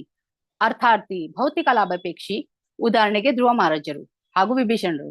ಜಿಜ್ಞಾಸು ವಿಚಾರಶೀಲನು, ಭಗವಂತನ ಬಗ್ಗೆ ತಿಳಿಯಲು ಕುತೂಹಲ ಇದ್ದವರು, ಉದಾಹರಣೆಗೆ ನೈಮಿಷಾರಣ್ಯದ ಋಷಿಗಳು. ಜ್ಞಾನಿ ವಿಷಯಗಳನ್ನು ಯಥಾಸ್ಥಿತಿಯಲ್ಲಿ ಅರಿತವರು, ಇವರಿಗೆ ಯಾವುದೇ ಆಕಾಂಕ್ಷೆ ಇರುವುದಿಲ್ಲ ಮತ್ತು ಯಾವುದೇ ಐಹಿಕ ಲಾಭದ ಬಯಕೆ ಇರುವುದಿಲ್ಲ, ಉದಾಹರಣೆಗೆ 4 ಕುಮಾರರು. ಈ 4 ಬಗೆಯ ಜನರು ಭಕ್ತಿ ಸೇವೆ ಮಾಡಲೆಂದು ಭಗವಂತನ ಬಳಿಗೆ ಬಂದು ಪರಿಶುದ್ಧ ಭಕ್ತನೊಬ್ಬ ಸಹಯೋಗದಿಂದ ಸಂಪೂರ್ಣವಾಗಿ ಪರಿಶುದ್ಧರಾದಾಗ ಅವರು ಪರಿಶುದ್ಧ ಭಕ್ತರಾಗುತ್ತಾರೆ. ಈಗ ನಾವು ದುಷ್ಕೃತಿನ ಬಗ್ಗೆ ನೋಡುವ. ದುಷ್ಕೃತಿನ ಬಗ್ಗೆ ನಾವು 7ನೇ ಅಧ್ಯಾಯ 15ನೇ ಶ್ಲೋಕದಲ್ಲಿ ಭಗವದ್ಗೀತೆಯಲ್ಲಿ ನೋಡಬಹುದು. ನಮಾಂ ದುಷ್ಕೃತಿನೋ ಮೂಢ ಪ್ರಪದ್ಯಂತೆ ನರಾಧಮಃ ಮಾಯಯ ಪ್ರಜ್ಞಾನ ಆಸುರಂ ಭವಮಾಶ್ರಿತಃ. ದುಷ್ಕೃತ ಅಂದ್ರೆ ದುಷ್ಟರು, ದುಷ್ಕರ್ಮಿಗಳು. ದುಷ್ಕೃತನದಲ್ಲಿ 4 ಬಗೆಯ ಅಭಕ್ತರನ್ನು ನಾವು ಕಾಣಬಹುದು. ಮೂಢ, ನರಾಧಮ, ಆಸುರಿಂ ಭಾವಮಾಶ್ರಿತ ಹಾಗೂ ಮಾಯಯ ಪ್ರಜ್ಞಾನ. ಮೂಢರು ಅಂದರೆ ಅತ್ಯಂತ ಮೂರ್ಖರು. ಇವರು ಹೊರೆಗಳನ್ನು ಸಾಗುವ ಪ್ರಾಣಿಗಳಂತೆ. ಇವರು ಶ್ರಮದ ಫಲ ಬಯಸುವ ಅದನ್ನು ತಾನೇ ಸವಿಯಲು ಬಯಸುತ್ತಾರೆ. ಪರಮ ಪ್ರಭುವಿಗಾಗಿ ಬಿಟ್ಟು ಕೊಡುವುದಿಲ್ಲ. ಉದಾಹರಣೆಗಾಗಿ ಕತ್ತೆ ಸ್ವಲ್ಪ ಹುಲ್ಲಿಗಾಗಿ ದಿನವಿಡೀ ದುಡಿಯುತ್ತಾ ಇರುತ್ತದೆ. ಅರೆನಿದ್ರೆ ಒಡನೆಯಿಂದ ಬಡಿತಾ ತಿನ್ನುತ್ತಿಂತೆ. ತಾನು ಯಾರಿಗಾಗಿ ಕೆಲಸ ಮಾಡಬೇಕು ಎಂದು ತಿಳಿಯದ ಮೂರ್ಖ ಫಲಾಪೇಕ್ಷಿ ಮನುಷ್ಯನ ಸ್ಥಿತಿಯು ಕತ್ತೆ ಹಾಗೆ ಇದೆ. ಧನಪಿಶಾಚಿಯ ಸೇವೆಯಲ್ಲಿ ತಮ್ಮ ಮೌಲಿಕವಾದ ಕಾಲವನ್ನು ವ್ಯರ್ಥ ಮಾಡುತ್ತಾನೆ. 2ನೇಯದು ನರಾಧಮ. ನರ ಅಂದರೆ ಮನುಷ್ಯ, ಅಧಮ ಅಂದ್ರೆ ಅತ್ಯಂತ ಕೀಳಮಟ್ಟದವನು. ಸಾಮಾಜಿಕ ಮತ್ತು ರಾಜಕೀಯವಾಗಿ ಬೆಳೆದಿದ್ದರೂ ಧಾರ್ಮಿಕ ತತ್ವಗಳು ಇಲ್ಲದಿರುವವರನ್ನು ನರಾಧಮರು ಎಂದು ಪರಿಗಣಿಸಬೇಕಾಗುತ್ತದೆ. ಇದರ ಉದಾಹರಣೆಯನ್ನು ನಾವು ನೋಡುವುದಾದ್ರೆ ಜಗಾಯಿ ಮದಾಯಿ ಒಳ್ಳೆ ಬ್ರಾಹ್ಮಣ ಕುಲದಲ್ಲಿ ಜನಿಸಿದ್ದರೂ ಕೀಳು ಮಟ್ಟದ ಕೆಲಸ ಮಾಡುತ್ತಿದ್ದರು. ದುಷ್ಕೃತಿಗಳಲ್ಲಿ ಮತ್ತೊಂದು ಬಗ್ಗೆ ನಾವು ನೋಡುವುದಾದ್ರೆ ಮಾಯೆಯ ಪ್ರಜ್ಞಾನ. ಇಲ್ಲಿ ಈ ಜನರು ಸಾಮಾನ್ಯವಾಗಿ ತುಂಬಾ ಪಾಂಡಿತ್ಯವಿರುವರು ಇರ್ತಾರೆ, ಆದರೆ ಇವರ ವಿದ್ವತ್ತು ಮಾಯೆಯ ಐಹಿಕ ಶಕ್ತಿಯ ಪ್ರಭಾವದಿಂದ ನಿಷ್ಫಲವಾಗಿರುತ್ತದೆ. ಉದಾಹರಣೆಗೆ ಹಿರಿಯ ತತ್ವಜ್ಞಾನಿಗಳು, ಕವಿಗಳು, ಸಾಹಿತಿಗಳು, ವಿಜ್ಞಾನಿಗಳು ಇತ್ಯಾದಿ. ಮಾಯಾ ಶಕ್ತಿಯು ಇವರನ್ನು ತಪ್ಪು ದಾರಿಗೆಳೆಯುತ್ತಾಳೆ. ಹಾಗಾಗಿ ಇವರು ಭಗವಂತನಿಗೆ ಅವಿಧೇಯರಾಗಿರುತ್ತಾರೆ. ಈಗ ನಾವು 4ನೇದು ಕಡೆಯ ವರ್ಗವನ್ನು ನೋಡುವುದಾದ್ರೆ ಆಸುರಂ ಭಾವಂ ಆಶ್ರಿತಃ. ಆಸುರ ಅಂದ್ರೆ ರಾಕ್ಷಸ. ಇವರು ರಾಕ್ಷಸಿ ತತ್ವ ಉಳ್ಳವರು. ಈ ವರ್ಗದವರು ಬಹಿರಂಗವಾಗಿಯೇ ನಾಸ್ತಿಕರಾಗಿರುತ್ತಾರೆ. ಇವರಿಗೆ ಕೆಲವರು ಭೌತಿಕ ಜಗತ್ತಿಗೆ ಪರಮ ಪ್ರಭು ಇಳಿದು ಬರಲಾರ ಎಂದು ವಾದ ಮಾಡುತ್ತಾರೆ. ಆದರೆ ಏಕೆ ಬರಲಾರ ಎನ್ನುವುದಕ್ಕೆ ಸ್ಪಷ್ಟವಾದ ಕಾರಣಗಳನ್ನು ಇವರು ಕೊಡಲಾರರು. ಇವರು ಭಗವಂತನಿಗೆ ಶರಣಾಗುವುದಿಲ್ಲ. ದುಷ್ಕೃತಿನ ಜನರ ಬದುಕು ಸ್ವಾರ್ಥಪರವಾಗಿರುತ್ತದೆ. ಅವರಲ್ಲಿ ನಿಯಮವಿಲ್ಲ ಮತ್ತು ಆಧ್ಯಾತ್ಮಿಕ ಗುರಿಗಳು ಇಲ್ಲ. ಆದುದರಿಂದ ಇವರು ಭಕ್ತಿ ಸೇವೆಯನ್ನು ಮಾಡುವುದು ಬಹಳ ಕಷ್ಟ. ಈಗ ನಾವು ಮುಂದೆ ನೋಡುವುದಾದರೆ ವರ್ಗಗಳು. ಈಗ ಭಕ್ತ ಹಾಗೂ ಅಭಕ್ತರ ವರ್ಗಗಳನ್ನು ನೋಡುವ. ಭಕ್ತರಲ್ಲಿ 3 ಪ್ರಕಾರಗಳಿವೆ: ನಿತ್ಯ ಸಿದ್ಧ, ಸಾಧನ ಸಿದ್ಧ ಹಾಗೂ ಕೃಪಾ ಸಿದ್ಧ. ನಿತ್ಯ ಸಿದ್ಧ ಅಂದ್ರೆ ಶಾಶ್ವತ ಪರಿಪೂರ್ಣತೆ. ಯಾವುದೇ ಸಮಯದಲ್ಲಿ ಕೃಷ್ಣನನ್ನು ಎಂದಿಗೂ ಮರೆಯದೆ ಶಾಶ್ವತವಾದ ಪರಿಪೂರ್ಣತೆ. ಉದಾಹರಣೆಗೆ ಭಕ್ತ ಪ್ರಹ್ಲಾದ ಮಹಾರಾಜ ಹುಟ್ಟಿನಿಂದಲೇ ನಿತ್ಯ ಸಿದ್ಧರಾಗಿದ್ದರು. ಸಾಧನ ಸಿದ್ಧ ಅಂದ್ರೆ ನಿಯಮಗಳು ಮತ್ತು ನಿಬಂಧಗಳ ಪ್ರಕಾರ ಭಕ್ತಿ ಸೇವೆಯನ್ನು ನಿರ್ವಹಿಸುವ ಮೂಲಕ ಸಾಧಿಸುವ ಪರಿಪೂರ್ಣತೆ. ಉದಾಹರಣೆಗೆ ಶ್ರೀಲ ಪ್ರಭುಪಾದರು. ಕೃಪಾ ಸಿದ್ಧ ಅಂದರೆ ಉನ್ನತ ಅಧಿಕಾರಿಯ ಕರುಣೆಯಿಂದ ಭಕ್ತಿ ಸೇವೆಯಲ್ಲಿ ಪರಿಪೂರ್ಣತೆಯನ್ನು ಗಳಿಸುವರು. ಇದರ ಉದಾಹರಣೆ ನೋಡಿದ್ರೆ ನಾವು ಜಗಾಯಿ ಮದಾಯಿಯವರನ್ನು ನಿತ್ಯಾನಂದ ಪ್ರಭುವರ ಕೃಪೆಯಿಂದ ಅಭಕ್ತರಿಂದ ಭಕ್ತರಾದರು. ಬೇಟೆಗಾರ ಮೃಗರಿಯು ನಾರದರ ಕೃಪೆಯಿಂದ ಭಕ್ತಿ ಮಾರ್ಗದಲ್ಲಿ ಬಂದರು. ಈಗ ಅಭಕ್ತರಲ್ಲಿ ನೋಡುವುದಾದರೆ 2 ಬಗೆಯ ಸಿದ್ಧರನ್ನು ನೋಡುತ್ತೇವೆ: ಯೋಗ ಸಿದ್ಧ ಹಾಗೂ ಭೌತಿಕ ಸಿದ್ಧ. ಒಂದು ವರ್ಗವು ಕೃಷ್ಣನ ಪರಮಾಧಿಕಾರಕ್ಕೆ ವಿರುದ್ಧವಾಗಿದೆ ಮತ್ತು ಇನ್ನೊಂದು ವರ್ಗವು ತುಂಬಾ ಭೌತಿಕವಾಗಿದೆ. ಯೋಗ ಸಿದ್ಧಿಗಳು ಅಷ್ಟಸಿದ್ಧಿ ಬಯಸಿ ಬರುವರು. ಉದಾಹರಣೆಗೆ ಅಣಿಮ, ಗರಿಮ, ಇಶಿತ, ವಶಿತ. ಈ ಎಲ್ಲಾ ನಿಗೂಢ ಯೋಗ ಸಿದ್ಧಿಗಳನ್ನು ಭೌತಿಕ ಸಿದ್ಧಿಗಳೊಂದಿಗೆ ಹೋಲಿಸಿ ನೋಡಿದರೆ ಭೌತಿಕ ವಿಜ್ಞಾನಿಗಳು ಕೂಡ ಅದೇ ಸಿದ್ಧಿಗಾಗಿ ಪ್ರಯತ್ನಿಸುತ್ತಿದ್ದಾರೆ ಎಂದು ಗಮನಿಸುತ್ತೇವೆ ನಾವು. ಇವರೆಲ್ಲ ಪ್ರಸಿದ್ಧಿಗಾಗಿ, ಹೆಗ್ಗಳಿಕೆಗಾಗಿ ಶ್ರಮೆ ಪಡೆಯುವವರು. ಇವರು ಅಶಾಶ್ವತ ನಿಯಮಿತವಾದ ಜ್ಞಾನವನ್ನು ತೋರಿಸಿಕೊಳ್ಳುವರು. ಇವರು ಭಗವಂತನಿಗೆ ಕೃತಜ್ಞತೆ ಸಲ್ಲಿಸುವುದಿಲ್ಲ, ಹಾಗಾಗಿ ಅಭಕ್ತರು. ಈಗ ನಾವು 4ನೇ ಭಾಗ ಶ್ರೇಣಿಗಳನ್ನು ನೋಡುವ. ಇಲ್ಲಿ ಭಕ್ತರು ಭಕ್ತಿಯನ್ನು ಹೇಗೆ ಅಧಿಕರಿಸಿಕೊಳ್ಳುತ್ತಾರೆ ಎಂದು ನೋಡ್ಕೊಳ್ಳುವ. ಇದರಲ್ಲಿ 3 ಬಗೆಯ ಅಧಿಕಾರಿಗಳಿದ್ದಾರೆ: ಉತ್ತಮ ಅಧಿಕಾರಿ, ಮಧ್ಯಮ ಅಧಿಕಾರಿ ಹಾಗೂ ಕನಿಷ್ಠ ಅಧಿಕಾರಿಗಳು. ಇವುಗಳನ್ನು ನಾವು 3 ಅಂಶದ ಆಧಾರದ ಮೇಲೆ ವಿಂಗಡಿಸಬಹುದು. ಅದೇನೆಂದರೆ ಶ್ರದ್ಧೆ, ವೇದ ಅಧ್ಯಯನ ಹಾಗೂ ವಾದ ಮಂಡನೆ. ಈಗ ಕನಿಷ್ಠ ಅಧಿಕಾರಿ ಬಗ್ಗೆ ತಿಳಿಯುವ. ಕನಿಷ್ಠ ಅಧಿಕಾರಿಗೆ ಭಕ್ತ ಹಾಗೂ ಅಭಕ್ತನ ನಡುವೆ ಇದು ಗೊತ್ತಿರುವುದಿಲ್ಲ. ಕನಿಷ್ಠ ಅಧಿಕಾರಿಗೆ ಭಕ್ತ ಮತ್ತು ಅಭಕ್ತರ ಮಧ್ಯೆ ಇದು ತಿಳಿಯಲಾರನು, ಭೇದವನ್ನು ತಿಳಿಯಲಾರನು. ಹಾಗೂ ಇವನು ಶ್ರೀಕೃಷ್ಣನ ಪವಿತ್ರ ನಾಮವನ್ನು ಮಾಡಲು ಯತ್ನಿಸುತ್ತಿರುವ ಆರಂಭಿಕ ಭಕ್ತ. ಇವನಲ್ಲಿ ಶ್ರದ್ಧೆ ಕಡಿಮೆ ಇರುತ್ತದೆ, ವೇದ ಅಧ್ಯಯನವನ್ನು ಮಾಡಿರುವುದಿಲ್ಲ, ವಾದ ಮಂಡನೆಯೂ ಬರುವುದಿಲ್ಲ. ಹಾಗಾಗಿ ಇವನಿಗೆ ಯಾರಾದ್ರೂ ನಿರಾಕಾರವಾದಿ, ಮಾಯಾವಾದಿಯರು ಬಂದು ಇವರಿಗೆ ಏನಾದ್ರೂ ಭಗವಂತನ ಬಗ್ಗೆ ತಪ್ಪು ತಿಳುವಳಿಕೆ ಹೇಳಿದರೆ ಇವರು ಮತ್ತು ತನ್ನ ಅಧಿಕಾರದಿಂದ ಇಳುವ ಸಾಧ್ಯತೆ ಇರುತ್ತದೆ. ಈ ಕನಿಷ್ಠ ಅಧಿಕಾರಿಗಳಿಗೂ ಜಡಮಯ ಎಂದು ಕರೆಯುತ್ತಾರೆ, ಏಕೆಂದ್ರೆ ಇನ್ನೂ ಭೌತಿಕ ಆಸೆಯಲ್ಲಿ ಇವರು ಇರುತ್ತಾರೆ. ಇನ್ನು ಮಧ್ಯಮ ಅಧಿಕಾರಿ ಬಗ್ಗೆ ಹೇಳುವುದಾದ್ರೆ, ಮಧ್ಯಮ ಅಧಿಕಾರಿಯು ಭಕ್ತ ಮತ್ತು ಅಭಕ್ತನ ನಡುವನೆ ಭೇದವನ್ನು ಮತ್ತು ಭಕ್ತ ಮತ್ತು ಭಗವಂತನ ನಡುವಣ ಭೇದವನ್ನು ಬಲ್ಲನು. ಮಧ್ಯಮ ಅಧಿಕಾರಿಯು ಭಕ್ತಿ ಸೇವೆ ಮಾರ್ಗದಲ್ಲಿ ಮಧ್ಯದಲ್ಲಿದ್ದಾನೆಂದು ತಿಳಿಯಬೇಕು. ಇವನಿಗೆ ಭಗವಂತನಲ್ಲಿ ಶ್ರದ್ಧೆಯೂ ಕೂಡ ಇರುತ್ತದೆ ಹಾಗೂ ವೇದ ಅಧ್ಯಯನ ಕೂಡ ಮಾಡಿರುತ್ತಾನೆ. ಆದರೆ ವಾದ ಮಂಡನೆಯಲ್ಲಿ ಇವನು ಹಿಂದೆ ಇರುತ್ತಾನೆ. ಆದ್ದರಿಂದ ಮಧ್ಯಮ ಅಧಿಕಾರಿಯು ಇರುತ್ತಾನೆ. ಮಧ್ಯಮ ಅಧಿಕಾರಿಯನ್ನು ಮನೋಮಯ ಎಂದು ಹೇಳುತ್ತಾರೆ, ಏಕೆಂದ್ರೆ ಇವನು ಮನಸ್ಸಿನಿಂದ ಇವನಿಗೆ ಶ್ರದ್ಧೆ ಇರುತ್ತದೆ. ಕಡೆಗೆ ಉತ್ತಮ ಅಧಿಕಾರಿ ಬಗ್ಗೆ ನೋಡೋಣ. ಉತ್ತಮ ಅಧಿಕಾರಿ ಪರನಿಂದನೆಯಲ್ಲಿ ಆಸಕ್ತಿ ಇರುವುದಿಲ್ಲ.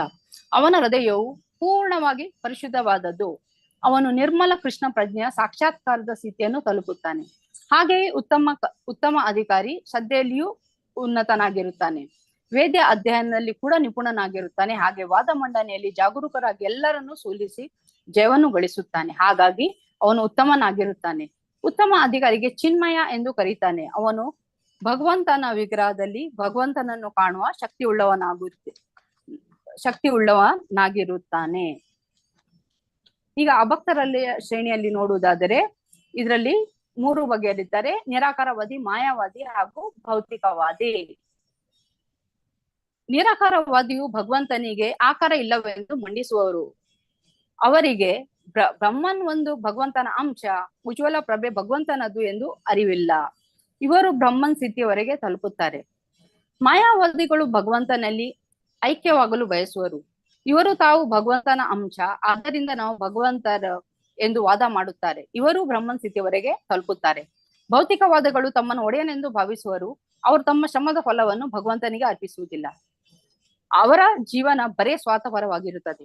ಇವರು ಅದೋ ಗತಿ ಲೋಕಕ್ಕೆ ಪತನಗೊಳ್ಳುತ್ತಾರೆ. ಇವರು ಭಗವಂತನನ್ನು ಶರಣಾದಾಗ ಭಕ್ತರ ಸಂಘ ಮಾಡಿದರೆ ಇವರು ಭಕ್ತರಾಗಬಹುದು.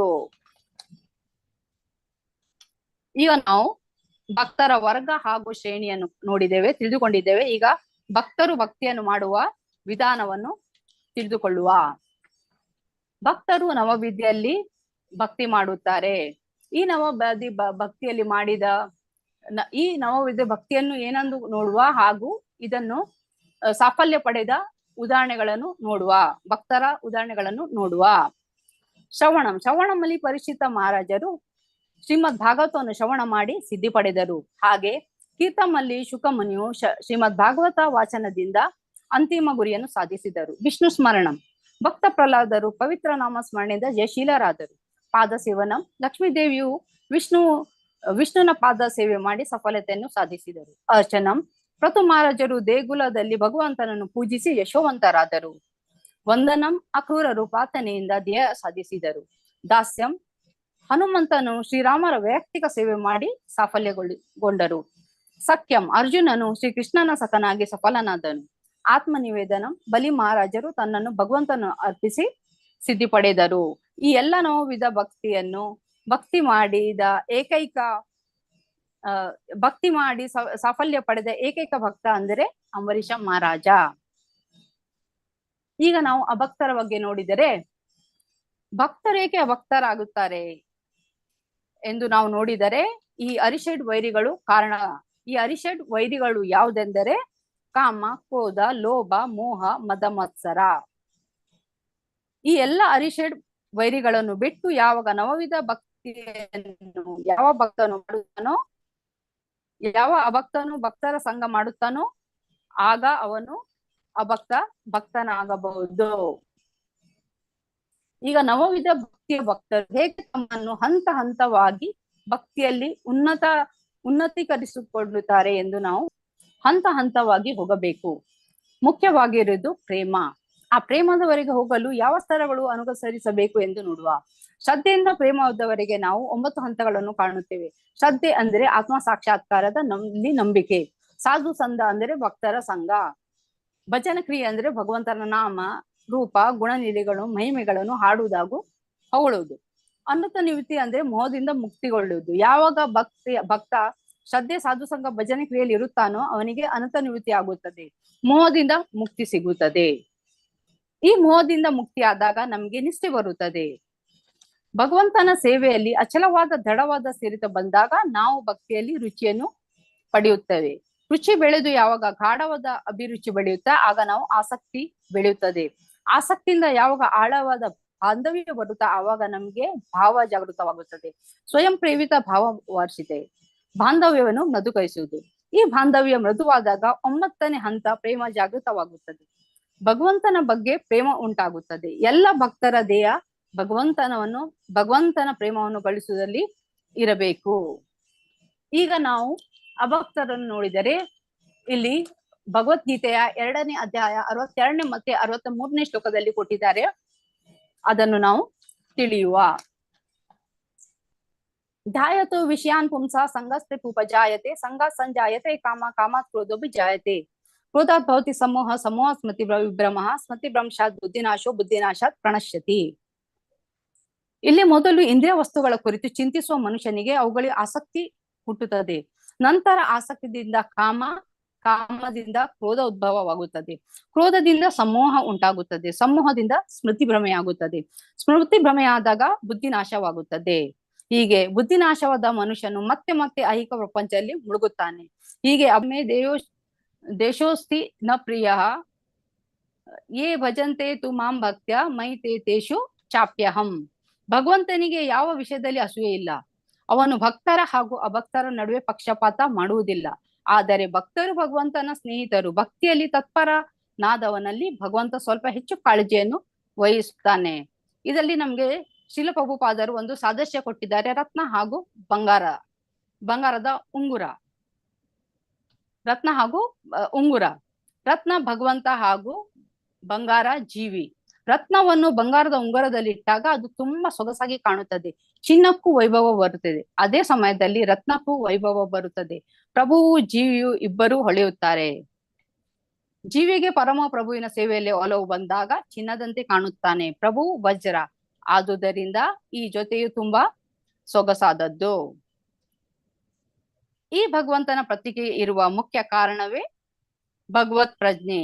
ಆ ಭಗವತ್ ಪ್ರಜ್ಞೆ ಯಾವ ತರನಾಗಿ ಇರುತ್ತದೆ ಎಂದು ನಾವು ತಿಳಿದುಕೊಳ್ಳುವ. ಭಕ್ತರಿಗೆ ಐಹಿಕ ದೇಹ ಬೇರೆ ಮತ್ತು ತನ್ನ ಆತ್ಮ ಬೇರೆ ಎಂದು ತಿಳಿದಿರುತ್ತದೆ.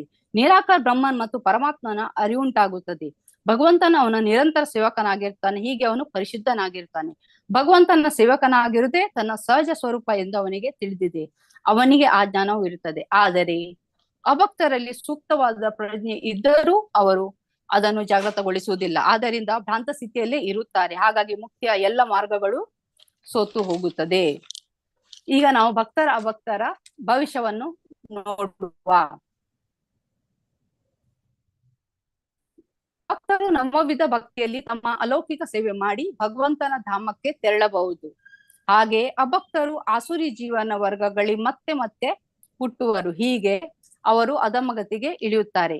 ಆದರೆ ನಾಮಭಾಸದಿಂದ ಅವರು ಭವಿಷ್ಯದಲ್ಲಿ ಭಕ್ತನಾಗಬಹುದು.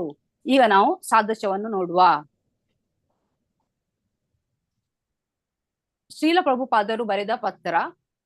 ಇದರಲ್ಲಿ ಭಕ್ತ ಮತ್ತು ಅಭಕ್ತರ ನಡುವೆ ವ್ಯತ್ಯಾಸ ಬಗ್ಗೆ ಬರೆದಿದ್ದಾರೆ. ಜೇನ್ನೊಣ ಮತ್ತೆ ನೊಣದಂತೆ ಭಕ್ತ ಮತ್ತು ಅಭಕ್ತನ ನಡುವೆ ವ್ಯತ್ಯಾಸ ಏನೆಂದರೆ ಜೇನ್ನೊಣ ಯಾವಾಗಲೂ ಜೇನುತುಪ್ಪದಿಂದ ಆಕರ್ಷಿತವಾಗುತ್ತದೆ ಮತ್ತು ನೊಣಗಳು ತೆರೆದ ಹುಣ್ಣುಗಳಿಗೆ ಹೋಗುತ್ತದೆ.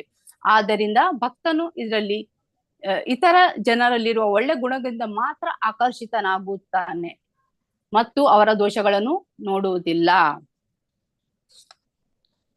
ಈಗ ನಾನು ಪ್ರಸ್ತುತಿಪಡಿಸಿದ ಎರಡನೇ ಉಪವಿಷಯದ ತಿಳಿವು ವೈಯಕ್ತಿಕ ಅಳವಡಿಕೆಯನ್ನು ಸಾರಾಂಶದ ತಿಳಿವು ಮತ್ತು ವೈಯಕ್ತಿಕ ಅಳವಡಿಕೆಯನ್ನು ಹೇಳುತ್ತೇನೆ. ಇದರಲ್ಲಿ ತಿಳಿಬೇಕಾದ ಅಂಶ ಏನಂದರೆ ಭಕ್ತರು ಹಾಗೂ ಅಭಕ್ತರು ಯಾವುದೇ ಹಂತದಲ್ಲಿ ಇದ್ದರೂ ಭಗವಂತನು ಭೇದ ಭಾವ ಮಾಡುವುದಿಲ್ಲ. ಆದರೆ ಭಕ್ತರಿಗೆ ವಿಶೇಷ ಒಲವನ್ನು ತೋರುತ್ತಾನೆ. ಅಭಕ್ತರು ಭಗವಂತನಿಗೆ ಶರಣಾಗುವುದರ ಮೂಲಕ ಭಗವಂತನ ವಿಶೇಷ ಒಲವನ್ನು ಪಡೆಯಬಹುದು.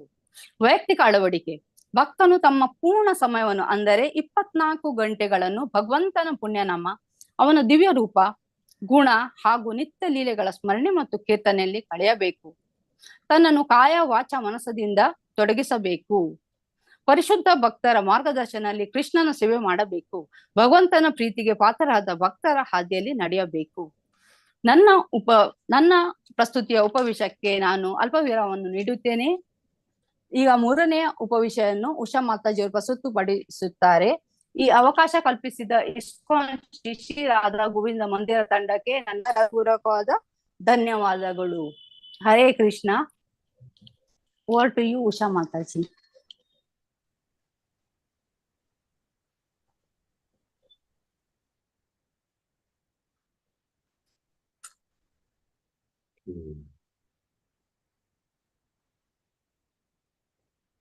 ಹರೇ ಕೃಷ್ಣ.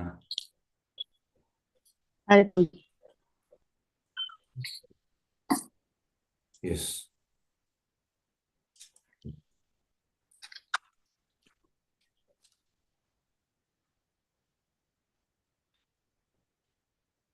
ಓಕೆ. ಸಮಯ 15 ನಿಮಿಷ ಆಯ್ತು.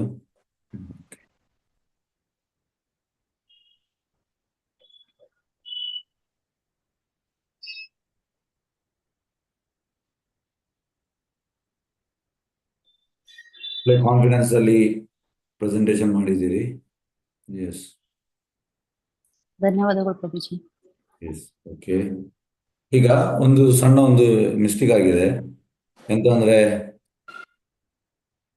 ನಿತ್ಯ ಸಿದ್ಧ, ಸಾಧನ ಸಿದ್ಧ, ಕೃಪಾ ಸಿದ್ಧ ಹೇಳಿದ್ರೆ ಇನ್ನೊಮ್ಮೆ ಹೇಳ್ತೀರಾ? ಯಾರೆಲ್ಲ ನಿತ್ಯ ಸಿದ್ಧ? ನಿತ್ಯ ಸಿದ್ಧಲ್ಲಿ ಇವರನ್ನು ಹೇಳಿದ್ದೇನೆ, ಪ್ರಹ್ಲಾದ್ ಮಹಾರಾಜ. ಸಾಧನ ಸಿದ್ಧಲ್ಲಿ ಶ್ರೀಲ ಪ್ರಭುಪಾದರು. ಕೃಪಾ ಸಿದ್ಧದಲ್ಲಿ ಕೃಪಾ ಸಿದ್ಧದಲ್ಲಿ ಅಂದ್ರೆ ಎಕ್ಸಾಂಪಲ್ ಕೃಪಾ ಸಿದ್ಧೆಯ ಇವರ ಕರುಣೆಯಿಂದ ನಿತ್ಯಾನಂದ ಪ್ರಭುಗಳ ಕರುಣೆಯಿಂದ ಕೃಪೆಯಿಂದ ಇವರು ನಿತ್ಯಾಯಿ ಮತ್ತೆ ಮದಾಯಿ ಮತ್ತೆ ಇಬ್ಬರನ್ನು ಮಾಡಿದ್ರು. ಅವರು ಭಕ್ತರಾಗಿ ಮಾಡಿದರು ಜಗಾಯ್ ಮದಾಯನ್ನು. ಎಸ್, ಈಗ ಎಲ್ಲರದ್ದು ಕೇಳ್ತಾ ಇದ್ದೇನೆ. ಹರೇ ಕೃಷ್ಣ. ಪ್ರಭುಪಾದ ಸಾಧನ ಸಿದ್ಧರಾ? ಎಸ್, ದಯವಿಟ್ಟು. ನಿತ್ಯ ಸಿದ್ಧರು. ಹಾಗಾಗಿ ಅದನ್ನ ನೀವು ಹೇಳುವಾಗಲೇ ನನಗೆ ಎಂತಂದ್ರೆ ಎಷ್ಟು ಬೇಜಾರಾಯ್ತು ಅಂದ್ರೆ, ಪ್ರಭುಪಾದ ಡಿಸೈಪಲ್ಸ್ ಎಲ್ಲ ಕೇಳಿದ್ರೆ ಇಮಿಡಿಯೇಟ್ ಎಸ್ ಸ್ಟಾಪ್ ಅಂತ ಹೇಳ್ತಾ ಇದ್ರು. ಪ್ರಭುಪಾದನ್ನು ನಾವು ಸಾಧನ ಸಿದ್ಧ ಹೇಳ್ಬಾರ್ದು, ಅದು ದೊಡ್ಡ ಎಂತ ಹೇಳುವಂಥದ್ದು ತಪ್ಪು. ಪ್ರಭುಪಾದ ನಿತ್ಯ ಸಿದ್ಧ. ಅವರು 5 ವರ್ಷ ಇರುವಾಗಲೇ DTs ಅನ್ನು 1 ಗಂಟೆ ನೋಡಿದ್ದಾರೆ. ಮತ್ತೆ ಅವರ ಪ್ರೆಡಿಕ್ಷನ್ ಚೈತನ್ಯ ಮಹಾಪ್ರಭು ಹೇಳಿದ್ದಾರೆ. ಮತ್ತೆ ಭಕ್ತಿನೋಟ ಠಾಕೂರ್ ಯಾವಾಗ ಬರ್ತಾನೆ ಅಂತ ಹೇಳಿದ್ದಾರೆ. ಹಾಗಾಗಿ ಅವ್ರು ನಿತ್ಯ ಸಿದ್ಧ, ಅವರು ಸಾಧನ ಸಿದ್ಧ ಅಲ್ಲ. ಸಾಧನ ಸಿದ್ಧ ಅಂದ್ರೆ ಈಗ ನಮ್ಮಂಥವರು ಭಕ್ತಿ ಮಾಡ್ತಾ ಮಾಡ್ತಾ ಮಾಡ್ತಾ ಮಾಡ್ತಾ ಮಾಡ್ತಾ ನಾವು ಸಾಧನ ಸಿದ್ಧರಾಗ್ಬೋದು. ನಮ್ಮಂಥವ್ರು ಅಂದ್ರೆ ನಾವೆಲ್ಲ ಆಕ್ಚುಲಿ ನಿತ್ಯ ಬದ್ಧಾಸ್, ಆದರೆ ಸಾಧನ ಮಾಡಿ ಸಾಧನ ಸಿದ್ಧರಾಗ್ಬೋದು. ಹಾಗಾಗಿ ಪ್ರಭುಪಾದ ನಿತ್ಯ ಸಿದ್ಧ ಕ್ಯಾಟಗರಿಗೆ ಬರ್ತಾರೆ. ಎಷ್ಟು ತಿಳಿತ ಮಾತಾಜಿ? ಕ್ಷಮಿಸಿ ಪ್ರಭುಜಿ. ಅಂದ್ರೆ ಇದು ಯಾರಿಗೂ ಪ್ರಭುಪಾದ ಸಾಹೇಬರಿಗೆ ತುಂಬಾ ಇದು, ಯಾಕಂದ್ರೆ ಈಗ ನನ್ಗೆ ಕೂಡ ತುಂಬಾ ನಾವು ಯಾರನ್ನ ಪ್ರಭುಪಾದನ್ನ ನಾವು ಇಷ್ಟು ಓದ್ತೇವೆ, ಪ್ರಭುಪಾದನ್ನ ನಾವು ಆ ರೀತಿ ಹೇಳುವಾಗ ಅದು ಇಮಿಡಿಯೇಟ್ ಅಂತ ಹೇಳುವಂಥದ್ದು ಬೇಜಾರಾಗ್ತದೆ. ಪ್ರಭುಪಾದನ ಸಾಧನ ಸಿದ್ಧ ಹೇಳಿದ್ರೆ ಬೇಜಾರಾಗ್ತದೆ. ಓವರ್ ಆಲ್ ನಿಮ್ದು ಒಳ್ಳೇದಾಗಿದೆ, ಆದ್ರೆ ಇದು ಹಾಗಾಗಿ ಅದನ್ನೊಂದು ಕರೆಕ್ಷನ್ ಮಾಡಿ. ಎಸ್, ಧನ್ಯವಾದಗಳು ಪ್ರಭುಜಿ. ಹರೇ ಕೃಷ್ಣ. ಹರೇ ಕೃಷ್ಣ ಪ್ರಭುಜಿ. ನೆಕ್ಸ್ಟ್ ಉಷಾ ಪ್ರಕಾಶ, ಹರೇ ಕೃಷ್ಣ ಪ್ರಭುಜಿ. ಒಂದು ನಿಮಿಷ. Replace spotlight. S, Hare Krishna. S, start ಮಾಡಿ.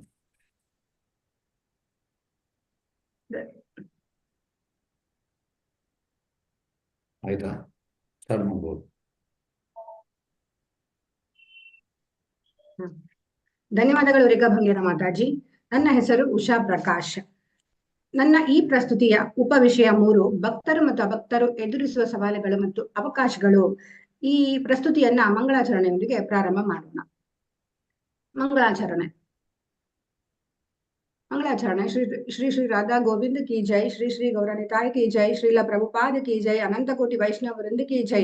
ಗುರು ಪರಂಪರೆಗೆ ವಿನಮ್ರ ಪ್ರಣಾಮಗಳು. ನಾನು ಹೇಳುವ ಅರ್ಹತೆ ಹೊಂದಿಲ್ಲದಿದ್ದರೂ ಹಿರಿಯ ವೈಷ್ಣವರ ಕೃಪೆಯಿಂದ ಈ ಅವಕಾಶ ಸಿಕ್ಕಿದೆ. ನಾನು ತಿಳಿಸುವ ಜ್ಞಾನವು ಗುರು ಪರಂಪರೆಯ ಯಥಾರ್ಥ ರೂಪವಾಗಿರಲಿ. ಇದು ಕೇಳುಗರ ಹೃದಯ ಮುಟ್ಟಿ ಭಕ್ತಿಯಲ್ಲಿ ಪ್ರಗತಿ ಹೊಂದಲಿ. ಸರ್ವಂ ಕೃಷ್ಣಾರ್ಪಣಮಸ್ತು. ನನ್ನ ಈ ಒಂದು ಪ್ರಸ್ತುತಿಯ ಅವಲೋಕನ. ಪರಿಚಯ.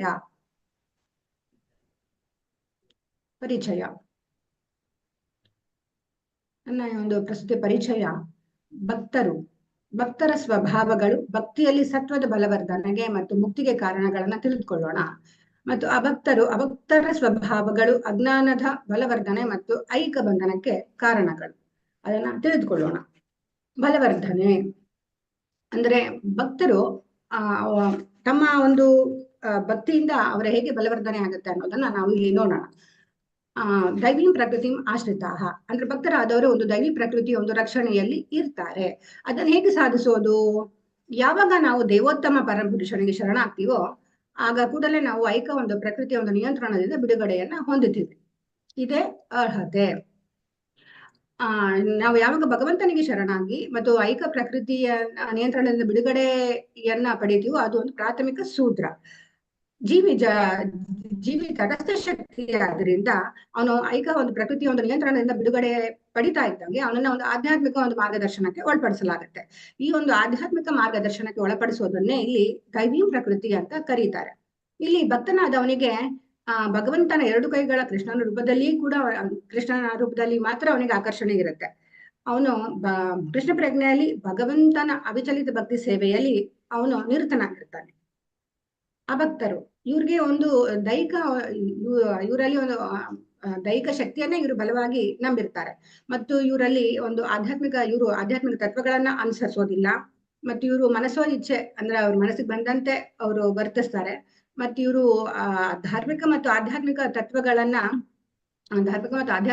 ವಿಜ್ಞಾನದ ಪ್ರದರ್ಶನವನ್ನ ಮಾಡ್ತಾರೆ. ಮತ್ತೆ ಜನರು ಇವರಿಗೆ ಗೌರವಿಸ್ಬೇಕು ಮತ್ತೆ ಪೂಜಿಸ್ಬೇಕು ಅನ್ನೋದನ್ನ ಇವರು ಅಪೇಕ್ಷಿಸ್ತಾರೆ. ಮತ್ತೆ ಇವರು ಒಂದು ಸಣ್ಣ ಸಣ್ಣ ವಿಷಯಕ್ಕೂ ಕೂಡ ಇವರು ಸಿಟ್ಟು ಮಾಡ್ಕೊಳ್ತಾರೆ. ಮತ್ತೆ ಇವರು ತಾಯಿಯ ಗರ್ಭದಲ್ಲಿ ಇವರು ದೇಹ ಪ್ರಾರಂಭವಾದಾಗಿನಿಂದ ಇವರು ಈ ಒಂದು ಆಸುರಿ ಗುಣಗಳನ್ನ ಇವರು ಆರಿಸ್ಕೊಂಡಿರ್ತಾರೆ. ಅವರು ಬೆಳೀತಾ ಹೋದಂತೆಲ್ಲ ಇವರು ಒಂದು ಅಶುಭಕರ ಗುಣಗಳನ್ನ ಇವರು ಪ್ರಕಟಿಸ್ತಾ ಹೋಗ್ತಾರೆ. ಈಗ ಭಕ್ತರಲ್ಲಿ ಕೇವಲ ಭಕ್ತರಲ್ಲಿ ಹೇಗೆ ಒಂದು ಬಲ ಬಂದಿರುತ್ತೆ, ಅದು ಭಗವಂತನಿಗೋಸ್ಕರ ಮತ್ತು ಭಗವಂತನಿಂದಾಗಿ ಬಂದಿರುತ್ತೆ. ಯಾಕಂದ್ರೆ ಅವರೊಂದು ದೈವಿ ಪ್ರಕೃತಿಯ ಒಂದು ರಕ್ಷಣೆಯಲ್ಲಿ ಇರ್ತಾರೆ. ಭಕ್ತರಲ್ಲಿ ಕೇವಲ ಬಲ ಅಲ್ಲದೆ ದುರ್ಬಲತೆಯೂ ಕೂಡ ಇರುತ್ತೆ. ಆ ದುರ್ಬಲತೆ ಯಾವ ರೀತಿ ಇರುತ್ತೆ ಅನ್ನೋದನ್ನ ನಾವೀಗ ತಿಳಿದುಕೊಳ್ಳೋಣ.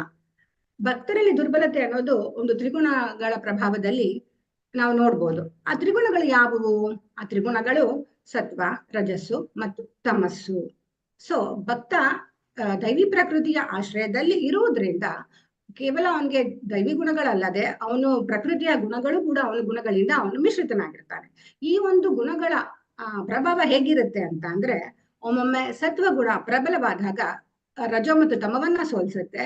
ಇನ್ನು ಕೆಲವು ಬಾರಿ ರಜೋ ಪ್ರಬಲವಾದಾಗ ಸತ್ವ ಮತ್ತು ತಮವನ್ನ ಸೋಲ್ಸುತ್ತೆ. ಇನ್ನು ಕೆಲವು ಬಾರಿ ತಮೋ ಪ್ರಬಲವಾದಾಗ ಸತ್ವ ಮತ್ತೆ ರಜವನ್ನ ಸೋಲ್ಸುತ್ತೆ. ಈಗ ಉದಾಹರಣೆಗೆ ಬೆಳಗಿನ ಜಾವ ಅಂದ್ರೆ ಬ್ರಹ್ಮ ಮುಹೂರ್ತದಲ್ಲಿ ನಾವು ಒಂದು ಸತ್ವಗುಣದಲ್ಲಿ ಇರ್ತೇವೆ. ಮಧ್ಯಾಹ್ನ ನಾವು ಒಂದು ರಜೋಗುಣಕ್ಕೆ ಬರ್ತೇವೆ. ಸಂಜೆಯ ಸಮಯದಲ್ಲಿ ನಾವು ಒಂದು ತಮ ಗುಣದಲ್ಲಿ ಇರ್ತೇವೆ. ಹೀಗೆ ಒಂದು ನಮ್ಮ ನಡವಳಿಕೆಯಲ್ಲೂ ಕೂಡ ನಾವು ಒಂದು ತ್ರಿಗುಣಗಳ ಪ್ರಭಾವವನ್ನ ನಾವು ಕಾಣಬಹುದು. ಸತ್ವ ರಜೋ ಮತ್ತು ತಮವನ್ನ ಸೋಲಿಸಿದಾಗ ಬಲಿಷ್ಠ ಭಕ್ತರಾಗ್ತಾರೆ. ಅದೇ ರಜೋ ಮತ್ತು ತಮೋ ಸತ್ವವನ್ನ ಸೋಲಿಸಿದಾಗ ಅಭಕ್ತರಾಗ್ತಾರೆ.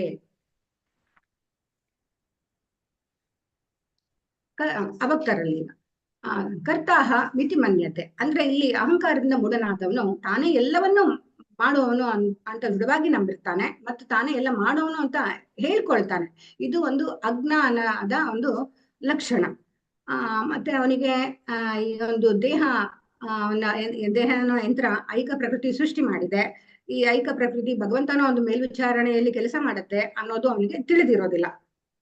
ಮತ್ತೆ ಕಡೆಯದಾಗಿ ಅವನು ಭಗವಂತನ ಒಂದು ನಿಯಂತ್ರಣದಲ್ಲಿ ಇದ್ದೇನೆ ಅನ್ನೋದು ಕೂಡ ಅವನಿಗೆ ಗೊತ್ತಿರೋದಿಲ್ಲ. ಅವನು ಬಹುಕಾಲ ಅವನ ಇಂದ್ರಿಯಗಳನ್ನ ಬರೀ ಇಂದ್ರಿಯ ತೃಪ್ತಿಯಲ್ಲೇ ಅವನು ದುರುಪಯೋಗ ಮಾಡಿಕೊಂಡಿರೋದ್ರಿಂದ ಅವನು ಅಹಂಕಾರದಿಂದ ಮೂಢನಾಗಿರ್ತಾನೆ. ಮತ್ತೆ ಕೃಷ್ಣನೊಂದಿಗೆ ತನ್ನ ಸಂಬಂಧವನ್ನ ಮರೆತಿರ್ತಾನೆ. ಸೊ ಹೀಗೆ ಭೌತಿಕ ಕಾಮನೆಗಳಿಗೆ ಅತಿ ಹೆಚ್ಚು ಪ್ರಾಮುಖ್ಯತೆ ಕೊಡುವುದೇ ಒಂದು ಅಭಕ್ತರ ಒಂದು ದುರ್ಬಲತೆ ಆಗಿದೆ. ಮತ್ತು ಇನ್ನು ಭಕ್ತರಲ್ಲಿ ತ್ರಿಗುಣಗಳ ಪ್ರಭಾವದಲ್ಲಿ ವ್ಯತ್ಯಾಸನೇ ನಾವು ಒಂದು ದುರ್ಬಲತೆ ರೂಪದಲ್ಲಿ ಕಾಣಬಹುದು. ಅವರು ಸತ್ವವನ್ನ ಬೆಳೆಸ್ಕೊಂಡು ಸತ್ವದಿಂದ ಶುದ್ಧ ಸತ್ವಕ್ಕೆ ಬಂದಾಗ ಮತ್ತೆ ಅವರು ಕೂಡ ಭಕ್ತಿಯಲ್ಲಿ ಉನ್ನತಿ ಪಡೆದೇ ಇರೋದನ್ನ ನಾವು ಕಾಣಬಹುದು. ಅವಕಾಶಗಳು ಈಗ ಹೇಗೆ ಭಕ್ತರಲ್ಲಿ ಕೇವಲ ಬಲವರ್ಧನೆ ಮತ್ತು ದುರ್ಬಲತೆ ಅಲ್ಲದೆ ಅವಕಾಶಗಳು ಕೂಡ ಭಗವಂತ ಅವರಿಗೆ ಕೊಟ್ಟಿರ್ತಾನೆ. ಈ ಅವಕಾಶಗಳು ಭಕ್ತರು ಮತ್ತು ಅಭಕ್ತರಲ್ಲಿ ಯಾವ ತರ ಇರುತ್ತೆ ಅನ್ನೋದನ್ನ ನಾವು ತಿಳಿದುಕೊಳ್ಳೋಣ. ಈಗಾಗ್ಲೇ ಉಪವಿಷಯ 2ರಲ್ಲಿ ನಮ್ಮ ರೇಖಾ ಬಂಗಯ್ಯರ ಮಾತಾಜಿ ಅವರು ಭಕ್ತರ ವಿಧಗಳ ಬಗ್ಗೆ ತಿಳಿಸಿದ್ದಾರೆ. ಆ ಭಕ್ತರ ವಿಧಗಳು ಬಂದು ಸುಕೃತಿನರು. ಹೇಗೆ ಶರಣಾಗುವ ಭಕ್ತರು ಅವಕಾಶಗಳನ್ನ ಕಲ್ಪಿಸ್ಕೊಳ್ತಾರೆ. ಅವರು ಅರ್ಥಾರ್ಥಿಗಳಾಗಿ ಬಂದರೂ ಕೂಡ, ಜಿಜ್ಞಾಸು ಜ್ಞಾನಿಗಳಾಗಿ ಇದ್ರೂ ಕೂಡ ಜ್ಞಾನದ ಹಂತದಲ್ಲಿರುವವನು ಶ್ರೇಷ್ಠ. ಜ್ಞಾನದ ಹಂತದಲ್ಲಿ ಇದ್ದವನು ಹಂತ ಹಂತವಾಗಿ ಭಕ್ತಿಯಲ್ಲಿ ಮುಂದುವರುವಂತ ಸಾಧ್ಯತೆ ಇದೆ. ಹಾಗೆ ದುಃಖದಿಂದ ಬಂದವನು ಮತ್ತು ಸುಖವನ್ನು ಬಯಸಿ ಬಂದವರು ಅವರು ಕೂಡ ಐಕ ಅಪೇಕ್ಷೆಗಳಿಂದ ಮುಕ್ತರಾದಾಗ ಅವರು ಕೂಡ ಜ್ಞಾನಿಗಳಾಗಬಹುದು.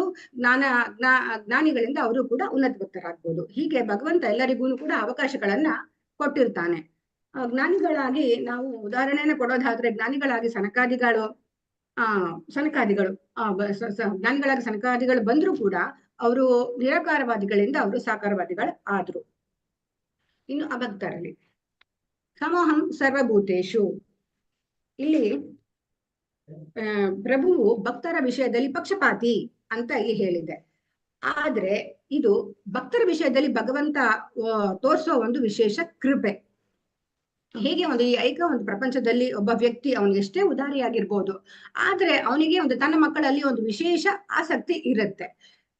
ಭಗವಂತ ಹೇಳ್ತಾನೆ, ಅಂದ್ರೆ ಯಾವುದೇ ರೂಪದಲ್ಲಿ ಇರುವ ಜೀವಿ ನನ್ನ ಮಗು ಅಂತ ಭಗವಂತ ಹೇಳ್ತಾನೆ. ಆ ಒಂದು ಜೀವಿಗೆ ಆ ಬದುಕಿಗೆ ಅಗತ್ಯವಾದ ವಸ್ತುಗಳನ್ನ ಉದಾರವಾಗಿ ಕೊಟ್ಟಿರ್ತಾನೆ. ಹೇಗೆ ಮಳೆ ಭೂಮಿ ಮೇಲೆ ಬೀಳಿ ಅಥವಾ ನೀರಿನ ಮೇಲೆ ಬೀಳಿ ಅಥವಾ ಬಂಡೆ ಮೇಲೆ ಬೀಳಿ ಎಲ್ಲೆಲ್ಲೂ ಮಳೆಯನ್ನ ಸುರಿಸೋ ಮೋಡದ ಹಾಗೆ ಭಗವಂತ. ಆದ್ರೆ ಭಗವಂತ ತನ್ನ ಭಕ್ತರಲ್ಲಿ ಒಂದು ವಿಶೇಷವಾದ ಕರುಣೆಯನ್ನ ತೋರಿಸ್ತಾನೆ, ಗಮನವನ್ನ ತೋರಿಸ್ತಾನೆ. ಯೇ ಧಾಮಂ ಪ್ರಪದ್ಯಂತೆ ತಾಂ ಸ್ವತೈವ ಭಜಾಮ್ಯಹಂ, ಅಂದ್ರೆ ನನಗೆ ಯಾರು ಎಷ್ಟರ ಮಟ್ಟಿಗೆ ಶರಣಾಗ್ತಾರೋ ನಾನು ಅವರನ್ನ ಅಷ್ಟರ ಮಟ್ಟಿಗೆ ಪಾಲಿಸ್ತೇನೆ ಅಂತ ಭಗವಂತ ಹೇಳ್ತಾನೆ. ಸೊ ಹೀಗೆ ಭಕ್ತರಿಗೂ ಮತ್ತು ಅಭಕ್ತರಿಗೂ ಕೂಡ ಭಗವಂತ ಎಲ್ಲರಿಗೂ ಕೂಡ ಅವಕಾಶಗಳನ್ನ ಕೊಟ್ಟಿರ್ತಾನೆ. ಸೊ ಅವರು ಅದನ್ನ ಉಪಯೋಗಿಸ್ಕೊಳ್ಬೇಕು.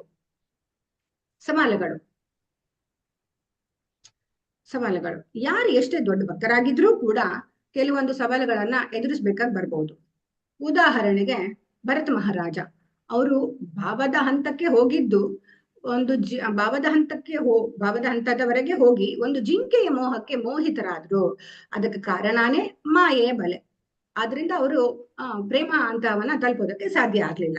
ಸೊ ಎಷ್ಟೇ ಉನ್ನತ ಭಕ್ತರಾಗಿದ್ರೂ ಕೂಡ ಕೆಲವೊಂದು ಸವಾಲುಗಳನ್ನ ಎದುರಿಸ್ಬೇಕಾಗಿ ಬರುತ್ತೆ. ಮಾಯ ಕಡೆ ಮುಖ ಮಾಡದೆ ಭಗವಂತನ ಕಡೆ ಮುಖ ಮಾಡಿದಾಗ ಈ ಸವಾಲುಗಳನ್ನ ಅವಕಾಶಗಳಾಗಿ ನಾವು ತೆಗೆದುಕೊಳ್ಳಬಹುದು. ಇನ್ನು ಅಭಕ್ತರಲ್ಲಿ ಇವರಲ್ಲಿ ಒಂದು ಹಣದಾಸೆಗೆ ಒಂದು ಮಿತಿನೇ ಇರೋದಿಲ್ಲ ಮತ್ತು ಇವರು ಸದಾ ಮಾಯಲ್ಲಿರ್ತಾರೆ ಮತ್ತು ಭ್ರಾಂತಿಯಿಂದ ತುಂಬಿರ್ತಾರೆ. ಮತ್ತೆ ಇವರು ಇಂದ್ರಿಯ ಭೋಗದಲ್ಲಿ ಅತಿಯಾಗಿ ಆಸಕ್ತರಾಗಿರ್ತಾರೆ, ಕಡೆಗೆ ನರಕಕ್ಕೆ ಬೀಳ್ತಾರೆ. ಮತ್ತೆ ಇವರಿಗೆ ತನ್ನ ಒಂದು ಶಕ್ತಿಯ ಸಾಮರ್ಥ್ಯದಲ್ಲಿ ತುಂಬಾ ನಂಬಿಕೆ ಇರುತ್ತೆ, ಆದ್ರೆ ಅದು ಅಶಾಶ್ವತ. ಇದಕ್ಕೆ ಉದಾಹರಣೆಯಾಗಿ ನಾವು ಹಿರಣ್ಯಕಶಿಪನ ತಗೊಳ್ಬಹುದು. ಅವರು ಎಷ್ಟೇ ಪ್ರಬಲವಾಗಿ ಅಂದ್ರೆ ಅಮರನಾಗ್ಬೇಕು ಅಂತ ಪ್ರಯತ್ನ ಪಟ್ಟರು ಕೂಡ, ಬಯಸಿದ್ರು ಕೂಡ ಆ ಅಮರತ್ವ ಅವರಿಗೆ ಸಿಗಲಿಲ್ಲ. ಆತ್ಮದ ಅವನತಿ. ಆತ್ಮದ ಅವನತಿಗೆ 3 ಕಾರಣಗಳು. ಕಾಮ, ಕ್ರೋಧ ಮತ್ತು ಲೋಭ. ಪ್ರತಿಯೊಬ್ಬ ವಿವೇಕಿಯೂ ಕೂಡ ಇದನ್ನ ಬಿಟ್ಟು ಬಿಡೋದಕ್ಕೆ ಪ್ರಯತ್ನವನ್ನ ಮಾಡ್ಬೇಕು. ಆದ್ರೆ ಒಬ್ಬ ಭಕ್ತ ವಿವೇಕಿಯಾಗಿರೋದ್ರಿಂದ ಈ ಒಂದು ಗೋಜಿಗೆ ಹೋಗೋದಿಲ್ಲ. ಇನ್ನು ಭಕ್ತರಲ್ಲಿ ಅವರು ವಿವೇಕಿಯಾಗಿರೋದ್ರಿಂದ ಈ ಒಂದು ನರಕದ ದ್ವಾರಗಳನ್ನ ಅವರು ಬಯಸಿ ಹೋಗ್ತಾರೆ. ಒಂದು ನರಕದ ದ್ವಾರವನ್ನ ಬಯಸಿ ಹೋಗ್ತಾರೆ. ಸೊ ಅವರಿಗೆ ಆತ್ಮದ ಅರಿವು ಆಗೋದಿಲ್ಲ. ಸೊ ಅದೇ ಅವರ ಒಂದು ಅವನತಿಗೆ ಕಾರಣ. ಸೊ ಹೀಗಾಗಿ ದೇಹದ ಅವನತಿ ಖಚಿತ. ಆದ್ರೆ ನಾವು ಆತ್ಮದ ಅವನತಿಯನ್ನ ಆಗೋದಕ್ಕೆ ನಾವು ಆತ್ಮದ ಅವನತಿ ಆಗದೆ ಇರೋ ಹಾಗೆ ನಾವು ನೋಡ್ಕೊಳ್ಬೇಕು. ಸಾದೃಶ್ಯ ನಮ್ಗೆ ಈ ಒಂದು ಆತ್ಮದ ಅವನತೆ ಕುರಿತಾದ ಒಂದು ಸಾದೃಶ್ಯ ಪ್ರಭುಪಾದರು ಕೊಟ್ಟಿರುವಂತ ನಮಗೊಂದು ಇದು ಸಾದೃಶ್ಯ. ಮೂಲತಃ ಪ್ರಜ್ಞೆಯು ನೀರಿನಂತೆ ಶುದ್ಧ. ನೀರಿನಲ್ಲಿ ಒಂದು ಬಣ್ಣವನ್ನು ಬೆರೆಸಿದರೆ ಅದು ಬದಲಾಗುತ್ತೆ. ಹಾಗೆ ಜೀವಾತ್ಮನು ಪರಿಶುದ್ಧನಾದ್ರಿಂದ ಪ್ರಜ್ಞೆಯು ಪರಿಶುದ್ಧ. ಆದರೆ ಭೌತಿಕ ತ್ರಿಗುಣಗಳ ಸವಾಸಕ್ಕನುಗುಣವಾಗಿ ಪ್ರಜ್ಞೆ ಪರಿವರ್ತನೆಗೊಳ್ಳುತ್ತದೆ. ಭಕ್ತರಲ್ಲಿ ಅಂದ್ರೆ ಆತ್ಮದ ಪ್ರಜ್ಞೆಯು ಪರಿಶುದ್ಧ, ಆದ್ರೆ ಶುದ್ಧ ಸತ್ವದ ನೆಲೆ ಭಕ್ತಿ ಸೇವೆಯ ಒಂದು ಪ್ರಗತಿಗೆ ಕಾರಣ ಆಗತ್ತೆ. ಅದೇ ಭಕ್ತರಲ್ಲಿ ಆತ್ಮದ ಪ್ರಜ್ಞೆ ಪರಿಶುದ್ಧ ಇರುತ್ತೆ, ಆದ್ರೆ ಅವರು ಒಂದು ಭೌತಿಕ ತ್ರಿಗುಣ ಸವಾಸಕ್ಕೆ ಅನುಗುಣವಾಗಿ ಅದು ಪರಿವರ್ತನೆಗೊಳ್ಳುತ್ತೆ. ಸಾರಾಂಶ ಉದಾಹರಣೆಗಳು. ಇಲ್ಲಿ ನಾವು ಒಂದು ಕೆಲವು ಉದಾಹರಣೆಗಳನ್ನ ನಾವು ಕಾಣ್ಬಹುದು. ನಾಮಾಚಾರ್ಯ ಹರಿದಾಸ್ ಠಾಕೂರ್ ಮತ್ತೆ ಭಕ್ತ ಪ್ರಹ್ಲಾದ ಅವರು ಮಾಯೆ ಕಡೆ ಮುಖ ಮಾಡದೆ ಭಗವಂತನ ಕಡೆ ಮುಖ ಮಾಡಿ ಹೇಗೆ ಮಾಯೆಯನ್ನ ಗೆದ್ರು ಅನ್ನೋದನ್ನ ನಾವಿಲ್ಲಿ ನೋಡ್ಬೋದು. ಮತ್ತೆ ಭಕ್ತ ಪ್ರಹ್ಲಾದ ಅವ್ರ ತಂದೆಯವರಿಗೆ ಎಷ್ಟೇ ಕಷ್ಟವನ್ನ ಕೊಟ್ರೂ ಕೂಡ ಅವರು ಸದಾ ಭಗವಂತನ ಸ್ಮರಣೆಯಲ್ಲೇ ಇದ್ರು. ಕೊನೆಗೆ ಸ್ವತಃ ಭಗವಂತನೇ ನರಸಿಂಹ ಅವತಾರಿಯಾಗಿ ಬಂದು ಅವರನ್ನ ಮಾಯೆಯಿಂದ ಬಿಡಿಸೋ ಹಾಗೆ ಅವರು ಮಾಡಿದ್ರು. ಇನ್ನು ಅಜಾಮಿಳ, ಅಭಕ್ತರಲ್ಲಿ ಅಜಾಮಿಳ ಅವರು ಒಂದು ವೇಷೆಯ ಒಂದು ವೇಷೆಯ ಒಂದು ಸನ್ನಿವೇಶವನ್ನ ನೋಡಿ ಅವರು ಹೇಗೆ ಮಾಯೆಗೆ ಸಿಲ್ಕಾಕೊಂಡ್ರು ಅನ್ನೋದನ್ನ ನಾವು ನೋಡ್ಬೋದು. ಇನ್ನು ಭರತ ಮಹಾರಾಜ ಒಂದು ಜಿಂಕೆ ಮೋಹಕ್ಕೆ ಮೋಹಿತರಾಗಿ ಅವರು ಕೂಡ ಮಾಯೆಗೆ ಸಿಲ್ಕಿದ್ರು. ನನ್ನ ಈ ಒಂದು ಉಪವಿಷಯ 3ರ ಒಂದು ಸಾರಾಂಶ.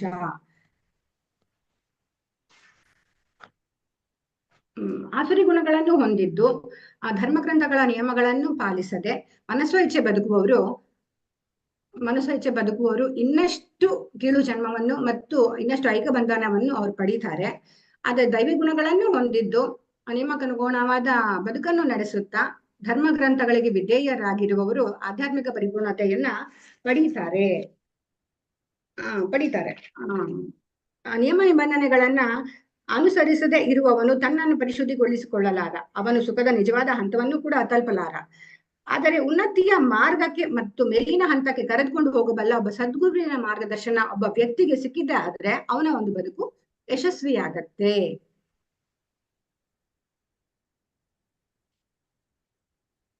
ಇಲ್ಲಿ ಅಂದ್ರೆ ಒಬ್ಬ ಭಕ್ತ ಅಂದ್ರೆ ಪ್ರತಿಯೊಬ್ಬ ಭಕ್ತನು ಕೂಡ ಸವಾಲುಗಳನ್ನ ಎದುರಿಸ್ತಾ ಇರ್ತಾನೆ.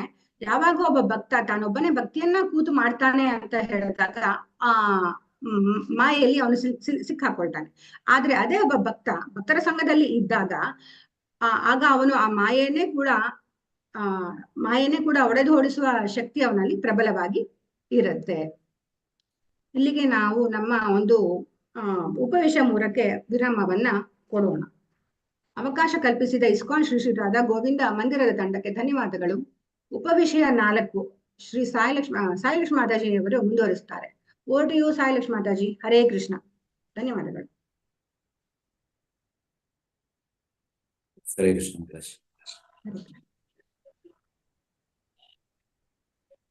ಎಸ್ ಮಾತಾಜಿ, ಒಳ್ಳೆಯದಾಗಿದೆ. ನೆಕ್ಸ್ಟ್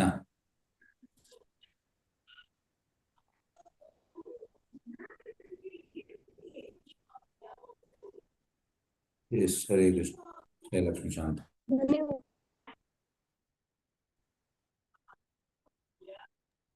ಸಾಯಿಲಕ್ಷ್ಮಿ ಮಾತಾಜಿ.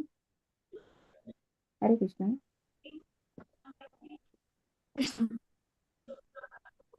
ಧನ್ಯವಾದಗಳು ಮಾತಾಜಿ. ನನ್ನ ವಿಷಯ ವಿಡಿಯೋ ಆನ್ ಮಾಡ್ಕೊಳ್ಳಿ. ಭಕ್ತರ ಕೊಡುಗೆಗಳು.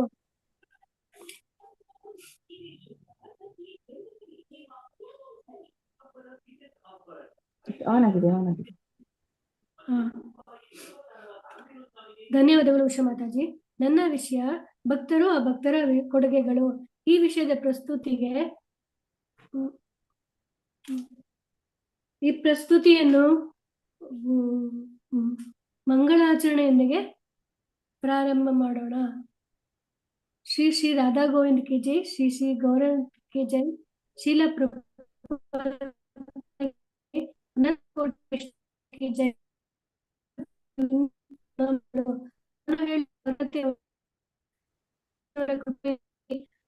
ಸಿಕ್ಕಿದೆ ತಿಳಿಸುವ ಗುರುಪರತೆಯ ಯಥಾರ್ಥ ರೂಪವಾಗಲಿ.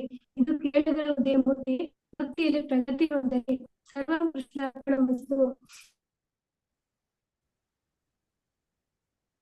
ಪ್ರಸ್ತುತಿಯ ಅವಲೋಕನದ ಪರಿಚಯ.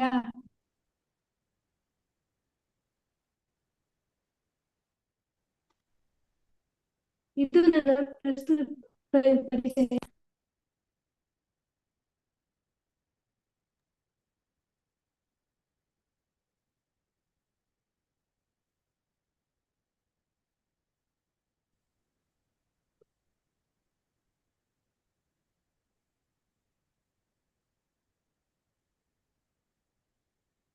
ಎಂತ ಇದೆ ಅವ್ರದ್ದು? ಅವ್ರ ನೆಟ್ವರ್ಕ್ ವೀಕ್ ಇದೆ ಅನ್ಸುತ್ತೆ ಪ್ರಭುಜಿ. ಅವ್ರದ್ದು ವಿಡಿಯೋ ಬೇಡ ಹೇಳಿ ಅವ್ರದ್ದು. ವಿಡಿಯೋ Okay, ಹಾಕಿದ್ರೆ ಹೋಗ್ತದೆ ಏನಾದ್ರು ಹೇಳ್ತೇನೆ ಪ್ರಭು. ಹೇಳಿ ಅವ್ರದ್ದು. ನೆಟ್ವರ್ಕ್ ವೀಕ್ ಇದ್ರೆ ವಿಡಿಯೋ ಹಾಕ್ಬಾರ್ದು.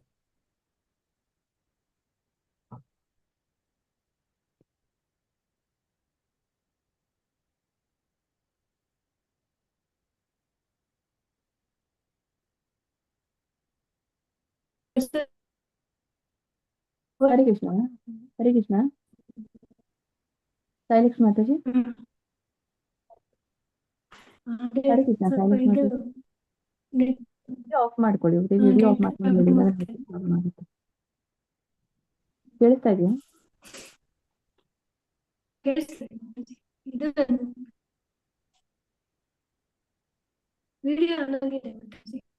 ವಿಡಿಯೋ ಆಫ್ ಮಾಡ್ಕೊಳ್ಳಿ. ಮತ್ತೆ ನೆಟ್ವರ್ಕ್ ವೀಕ್ ಆಗುತ್ತೆ. ಆಫ್ ಮಾಡ್ಕೊಂಡು ಹೇಳಿ ಪ್ರಭುಜಿ. ಹೇಳಿ ಸರ್.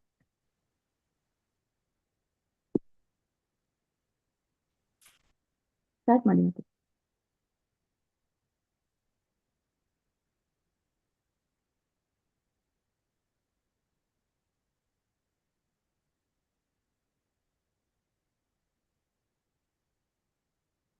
ಮತ್ತೆ ನೀವಾದ್ರೂ ಪ್ರಭುಜಿ ಅವರು.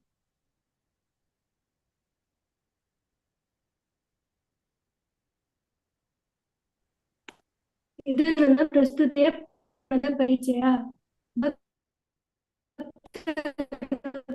ಮತ್ತು ಅವರಿಂದ ಸಮಾಜದ ಮೇಲೆ ಆಗುವ ಸತ್ಪರಿಣಾಮಗಳು. ಭಗವಂತನ ನಿರಂತರ ಸೇವಕನಾಗಿ ತನ್ನ ಸಹಜ ರೂಪವನ್ನು ವಾಸ್ತವವಾಗಿ ಅರ್ಥ ಮಾಡಿಕೊಂಡವನು ಕೃಷ್ಣ ಪ್ರಜ್ಞೆಯಲ್ಲಿ ಕರ್ಮನಿರತನಾಗುವುದಲ್ಲೇ ಬೇರೆಲ್ಲ ಕೆಲಸಗಳನ್ನು ಬಿಟ್ಟು ಬಿಡುತ್ತಾನೆ. ಬುದ್ಧಿಯೋಗವೆಂದರೆ ಭಗವಂತನ ದಿವ್ಯ ಪ್ರೇಮ ಪೂರ್ವಕ ಸೇವೆ. ಜೀವನಿಗೆ ಇಂತಹ ಭಕ್ತಿ ಸೇವೆಯೇ ಯೋಗ್ಯವಾದ ಕರ್ಮ. ಫಲದ ಅಪೇಕ್ಷೆ ಇಲ್ಲದೆ ಅರ್ಜುನನು ಕರ್ತವ್ಯ ದೃಷ್ಟಿಯಿಂದ ಯುದ್ಧ ಮಾಡಬೇಕೆಂದು ಭಗವಂತನು ಉಪದೇಶ ಮಾಡಿದನು. ಪರಿಚಯದಲ್ಲಿ ಅಭಕ್ತರ ವಿಷಯ. ಅಭಕ್ತರಿಂದ ಸಮಾಜದ ಮೇಲೆ ಆಗುವ ದುಷ್ಪರಿಣಾಮಗಳು. ಜಿಪಣರು ಮಾತ್ರ ತಮ್ಮ ಕರ್ಮದ ಫಲವನ್ನು ಸವಿಯಲು ಬಯಸುತ್ತಾರೆ. ಇದರಿಂದ ಇನ್ನಷ್ಟು ಐಹಿಕ ಬಂಧನದಲ್ಲಿ ಸಿಲುಕುತ್ತಾರೆ. ಏಕೆಂದರೆ ಅದು ಕರ್ಮ ಮಾಡುವವನನ್ನು ನಿರಂತರವಾಗಿ ಹುಟ್ಟು ಸಾವುಗಳ ಚಕ್ರಕ್ಕೆ ಬಂಧಿತವಾಗುತ್ತದೆ. ಕರ್ತವ್ಯ. ಕರ್ತವ್ಯದಲ್ಲಿ ಭಕ್ತರು ಭಕ್ತಿ ಭಾವದಿಂದ ಕೆಲಸ ಮಾಡಿ ಆತನು ಅಜ್ಞಾನಿಗಳನ್ನು ಕೃಷ್ಣ ಪ್ರಜ್ಞೆಯ ಕ್ರಮವಾದ ಬೆಳವಣಿಗೆಗಾಗಿ ಎಲ್ಲಾ ಬಗೆಯ ಚಟುವಟಿಕೆಗಳಲ್ಲಿ ತೊಡಗಿಸಬೇಕು. ನಿಯತ ಕರ್ತವ್ಯಗಳ ಕರ್ಮ ಫಲಕ್ಕೆ ಅಂಟಿಕೊಂಡಿರುವನು ಕೆಲಸವನ್ನು ನಿಲ್ಲಿಸಿಬಿಟ್ಟರೆ ಅವರ ಬುದ್ಧಿ ಕಲಕುತ್ತದೆ. ವೈದ್ಯಶ್ಚ ಸರ್ವೇಹಂ ಏವ ವೈದ್ಯ. ಎಲ್ಲ ವೈದಿಕ ವಿಧಿಗಳ ಗುರಿಯೂ ಒಂದೇ. ಹೀಗೆ ಭಕ್ತರು ಅಜ್ಞಾನಿಗಳನ್ನು ಕೃಷ್ಣ ಪ್ರಜ್ಞೆಯಲ್ಲಿ ತೊಡಗಿಸಬೇಕು. ಉದಾಹರಣೆಗೆ ಶೀಲ ಪ್ರಭುಪಾದರು. ಕರ್ತವ್ಯದಲ್ಲಿ ಅಭಕ್ತರು. ಅಸುರಿ ಪ್ರಕೃತಿಯವರಿಗೆ ಏನು ಮಾಡಬೇಕು ಏನು ಮಾಡಬಾರದೆಂದು ತಿಳಿಯದು. ಅವರಲ್ಲಿ ಶುಚಿತ್ವವಿಲ್ಲ, ಸನ್ನಡತೆ ಇಲ್ಲ, ಸತ್ಯವಿಲ್ಲ. ರಾಕ್ಷಸರಿಗೆ ಧರ್ಮಗ್ರಂಥಗಳ ನಿಯಮಗಳು ತಿಳಿಯದು ಮತ್ತು ಅವರಿಗೆ ಅವುಗಳನ್ನು ಅನುಸರಿಸುವ ಒಲವೂ ಇಲ್ಲ. ಹೀಗೆ ಅಭಕ್ತರಿಗೆ ಭೌತಿಕ ಕರ್ತವ್ಯವಿರುತ್ತದೆ. ಯಾರಿಗೂ ಕೂಡ ಈ ಜನನ ಮರಣ ಚಕ್ರದಲ್ಲಿ ಬೀಳುವಂತೆ ಕಾರ್ಯದಲ್ಲಿ ನಿರತರಾಗಿರುತ್ತಾರೆ. ಕರ್ತವ್ಯದ ನಂತರ ಕೊಡುಗೆಯನ್ನು ನೋಡೋಣ. ಸಮಾಜಕ್ಕೆ ಭಕ್ತರ ಕೊಡುಗೆಗಳು. ಭಕ್ತರು ಅಜ್ಞಾನಿಗಳು ಕೃಷ್ಣ ಪ್ರಜ್ಞೆಯ ಕ್ರಮವಾದ ಬೆಳವಣಿಗೆಗಾಗಿ ಎಲ್ಲಾ ಬಗೆಯ ಚಟುವಟಿಕೆಗಳಲ್ಲಿ ತೊಡಗುತ್ತಾನೆ. ಅಜ್ಞಾನಿಯಾದ ಚಟುವಟಿಕೆ ಭಂಗ ತರಬಾರದು. ಸ್ವಲ್ಪ ಮಟ್ಟಿಗೆ ಬೆಳೆದ ಕೃಷ್ಣ ಪ್ರಜ್ಞೆಯುಳ್ಳ ಮನುಷ್ಯನು ಇತರ ವೈದಿಕ ನಿಯಮಗಳಿಗೆ ಕಾಯದೆ ನೇರವಾಗಿ ಭಗವಂತನ ಸೇವೆಯಲ್ಲಿ ತೊಡಗಬಹುದು. ಕೊಡುಗೆ ಸಮಾಜಕ್ಕೆ ಅಭಕ್ತರ ಕೊಡುಗೆಗಳು. ರಾಕ್ಷಸಿ ಸ್ವಭಾವದರು ನಷ್ಟಾತ್ಮರು. ಅವರಿಗೆ ಬುದ್ಧಿ ಇಲ್ಲ. ಅವರು ಜಗತ್ತಿನ ನಾಶಕ್ಕೆ ಕಾರಣವಾಗುವ ಉಗ್ರ ಕ್ರಮಗಳನ್ನು ಮಾಡುತ್ತಾರೆ. ಅವರು ಅಲ್ಪ ಬುದ್ಧಿಯವರೆಂದು ಪ್ರಭು ಇಲ್ಲಿ ಹೇಳುತ್ತಾರೆ. ಅವರು ಈ ಐಹಿಕ ಜಗತ್ತಿಗೆ ಸಾಧ್ಯಷ್ಟು ಕಾರಣವಾಗುತ್ತಾರೆ. ಇವರು ಬುದ್ಧಿ ಇಲ್ಲದ ಮೂರ್ಖರು. ಇವರು ಹೊಸ ಹೊಸ ಅಣುಶಾಸ್ತ್ರ ಪ್ರಯೋಗಗಳನ್ನು ಪ್ರಯೋಗಿಸುತ್ತಾರೆ. ಕೊಡುಗೆಗಳ ನಂತರ ಶರಣಾಗತಿ. ಶರಣಾಗತಿಯಲ್ಲಿ ಭಕ್ತರು ಪೂರ್ಣ ಜ್ಞಾನವಿರುವನು ಮತ್ತು ಸದಾ ಶುದ್ಧ ಭಕ್ತಿ ಸೇವೆಯಲ್ಲಿ ನಿರತನಾದವನು ಶ್ರೇಷ್ಠನು. ಅವನಿಗೆ ನಾನು ಬಹಳ ಪ್ರಿಯನಾದವನು ಮತ್ತು ನನಗೆ ಅವನು ಪ್ರಿಯನಾದವನು. ಶರಣಾಗತಿಯ 6 ಲಕ್ಷಣಗಳು. 1. ಅನುಕೂಲಸ್ಯ ಸಂಕಲ್ಪ. ಅನುಕೂಲಕರವಾದದ್ದನ್ನು ಸ್ವೀಕರಿಸುವುದು. 2. ಪ್ರತಿಕೂಲಸ್ಯ ವರ್ಜನಂ. ಪ್ರತಿಕೂಲವಾದ ಎಲ್ಲವನ್ನು ತಿರಸ್ಕರಿಸುವುದು. 3. ರಕ್ಷಿತಿ ವಿಶ್ವಾಸವು. ಭಗವಂತನ ರಕ್ಷಣೆ ನೀಡುತ್ತಾನೆಂಬ ದೃಢ ನಂಬಿಕೆ. 4. ಗೋಪ್ಯತ್ವ ವರ್ಣಂ ತಥಾ. ಕೃಷ್ಣನೇ ಪರಮ ನಿಯಂತ್ರಕನೆಂಬ ವಿಶ್ವಾಸ. ಆತ್ಮ ನಿಕ್ಷೇಪ. ಸ್ವಯಂ ಶರಣಾಗತಿ. 6. ಕಾರ್ಪಣ್ಯೆ ವಿನಮ್ರ ಭಾವ. ಶರಣಾಗತಿಯಲ್ಲಿ ಅಭಕ್ತರ ವಿಷಯವನ್ನು ನೋಡೋಣ. ದೀರ್ಘಮಯದನ್ನು ರಾಕ್ಷಸಿ ಮತ್ತು ನಾಸ್ತಿಕ ಅಭಿಪ್ರಾಯಗಳು ಆಕರ್ಷಿಸುತ್ತವೆ. ಈ ಭ್ರಾಂತಿಯ ಸ್ಥಿತಿಯಲ್ಲಿ ಅವರ ಮುಕ್ತಿಯ ಭರವಸೆಗಳು, ಅವರ ಫಲಾಪೇಕ್ಷೆ ಕರ್ಮಗಳು ಮತ್ತು ಅವರ ಜ್ಞಾನ ಸಂಸ್ಕಾರಗಳು ಎಲ್ಲ ಸೋತು ಹೋಗುತ್ತವೆ. ಅಭಕ್ತರು ಕೃಷ್ಣ ಪ್ರಜ್ಞೆಯಲ್ಲಿ ಇದ್ದೇವೆ ಮತ್ತು ಭಕ್ತಿ ಸೇವೆಯಲ್ಲಿ ತೊಡಗಿದ್ದೇವೆ ಎಂದು ಭಾವಿಸಿಕೊಳ್ಳುವ ಅನೇಕ ಮಂದಿ ಭಕ್ತರು ದೇವೋತ್ತಮ ಪರಮ ಪುರುಷನಾದ ಕೃಷ್ಣನನ್ನು ಪರಿಪೂರ್ಣ ಸತ್ಯ ಎಂದು ಸ್ವೀಕರಿಸಲಾಗುವುದಿಲ್ಲ.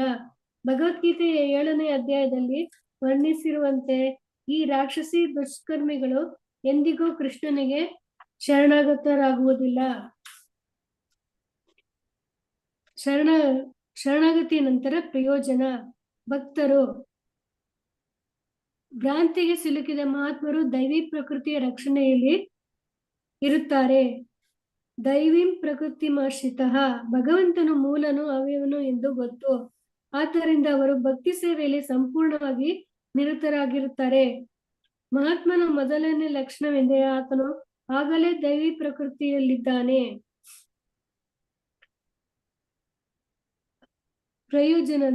ಪ್ರಯೋಜನದಲ್ಲಿ ಅಭಕ್ತರ ವಿಷಯವನ್ನು ತಿಳಿದುಕೊಳ್ಳೋಣ. ಭ್ರಾಂತಿಗೆ ಸಿಲುಕಿದ ದುರಾತ್ಮರು ಅಸುರಿ ಪ್ರಕೃತಿಯ ರಕ್ಷಣೆಯಲ್ಲಿ ಇರುತ್ತಾರೆ. ಅವರಿಗೆ ಮೂಲನೂ ಅವ್ಯವನೂ ಆದ ದೇವೋತ್ತಮ ಪರಮ ಪುರುಷನ ಭಕ್ತಿ ಸೇವೆಯನ್ನು ನಿರಾಕರಿಸುತ್ತಾರೆ. ಹೀಗೆ ಭಗವಂತನ ಭಕ್ತರು ಭಕ್ತಿಯ ಸೇವೆಯಲ್ಲಿ ತೊಡಗಿದರೆ ಭಗವಂತನ ಪಾರಮ್ಯವನ್ನು ಅರಿತರೆ ಅವರು ಕೂಡ ಭಕ್ತಿಯ ಪ್ರಯೋಜನವನ್ನು ಪಡೆಯಬಹುದು. ಈಗ ಸ್ವಯಂ ತಿಳುವಳಿಕೆಯನ್ನು ತಿಳಿದುಕೊಳ್ಳೋಣ. ಭಕ್ತರು ಪರಮ ಸತ್ಯವನ್ನು ತಿಳಿದವನು ಇಂದ್ರಿಯಗಳಲ್ಲಿ ಮತ್ತು ಇಂದ್ರಿಯ ತೃಪ್ತಿಯಲ್ಲಿ ತೊಡಗುವುದಿಲ್ಲ. ಅವನಿಗೆ ಭಕ್ತಿ ಸೇವೆ ಮತ್ತು ಫಲದಾಸೆ ಇರುವ ಕರ್ಮ ಇವುಗಳಲ್ಲಿ ವ್ಯತ್ಯಾಸ ತಿಳಿದಿರುತ್ತದೆ. ಭಕ್ತರ ವಿಷಯ ನಂತರ ಅಭಕ್ತರ ವಿಷಯವನ್ನು ತಿಳಿದುಕೊಳ್ಳೋಣ. ಪರಮ ಸತ್ಯವನ್ನು ತಿಳಿದವನು ಇಂದ್ರಿಯ ತೃಪ್ತಿಯಲ್ಲಿ ತೊಡಗುತ್ತಾನೆ. ಭಕ್ತಿ ಸೇವೆ ಮತ್ತು ಫಲದಾಸೆ ಇರುವ ಕರ್ಮಗಳಲ್ಲಿನ ವ್ಯತ್ಯಾಸ ತಿಳಿದಿರುವುದಿಲ್ಲ. ಕೃಷ್ಣನನ್ನು ಅನುಸರಿಸಿದವನು ಮತ್ತು ಪರಮ ಪುರುಷನ ಬಗ್ಗೆ ಸತ್ಯವನ್ನು ಒಪ್ಪಿಕೊಳ್ಳದವನು ಭಕ್ತಿಹೀನನು.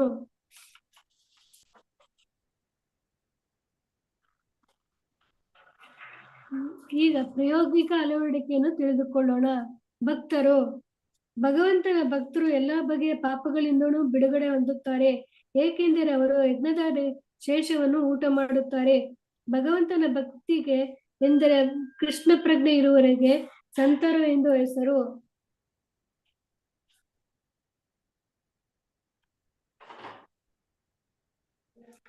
ಭಕ್ತರ ವಿಷಯ ಪ್ರಾಯೋಗಿಕ ಅಳವಡಿಕೆ. ಆ ಭಕ್ತರು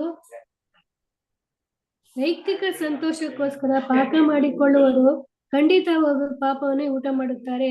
ತಮಗಾಗಿಯೇ ಅಥವಾ ಇಂದ್ರಿಯ ತೃಪ್ತಿಗಾಗಿ ಆಹಾರವನ್ನು ಮಾಡಿಕೊಳ್ಳುವರು ಕಳ್ಳರು ಮಾತ್ರವಲ್ಲ, ಅವರು ಎಲ್ಲಾ ರೀತಿಯ ಪಾಪಗಳನ್ನು ತಿನ್ನುತ್ತಾರೆ.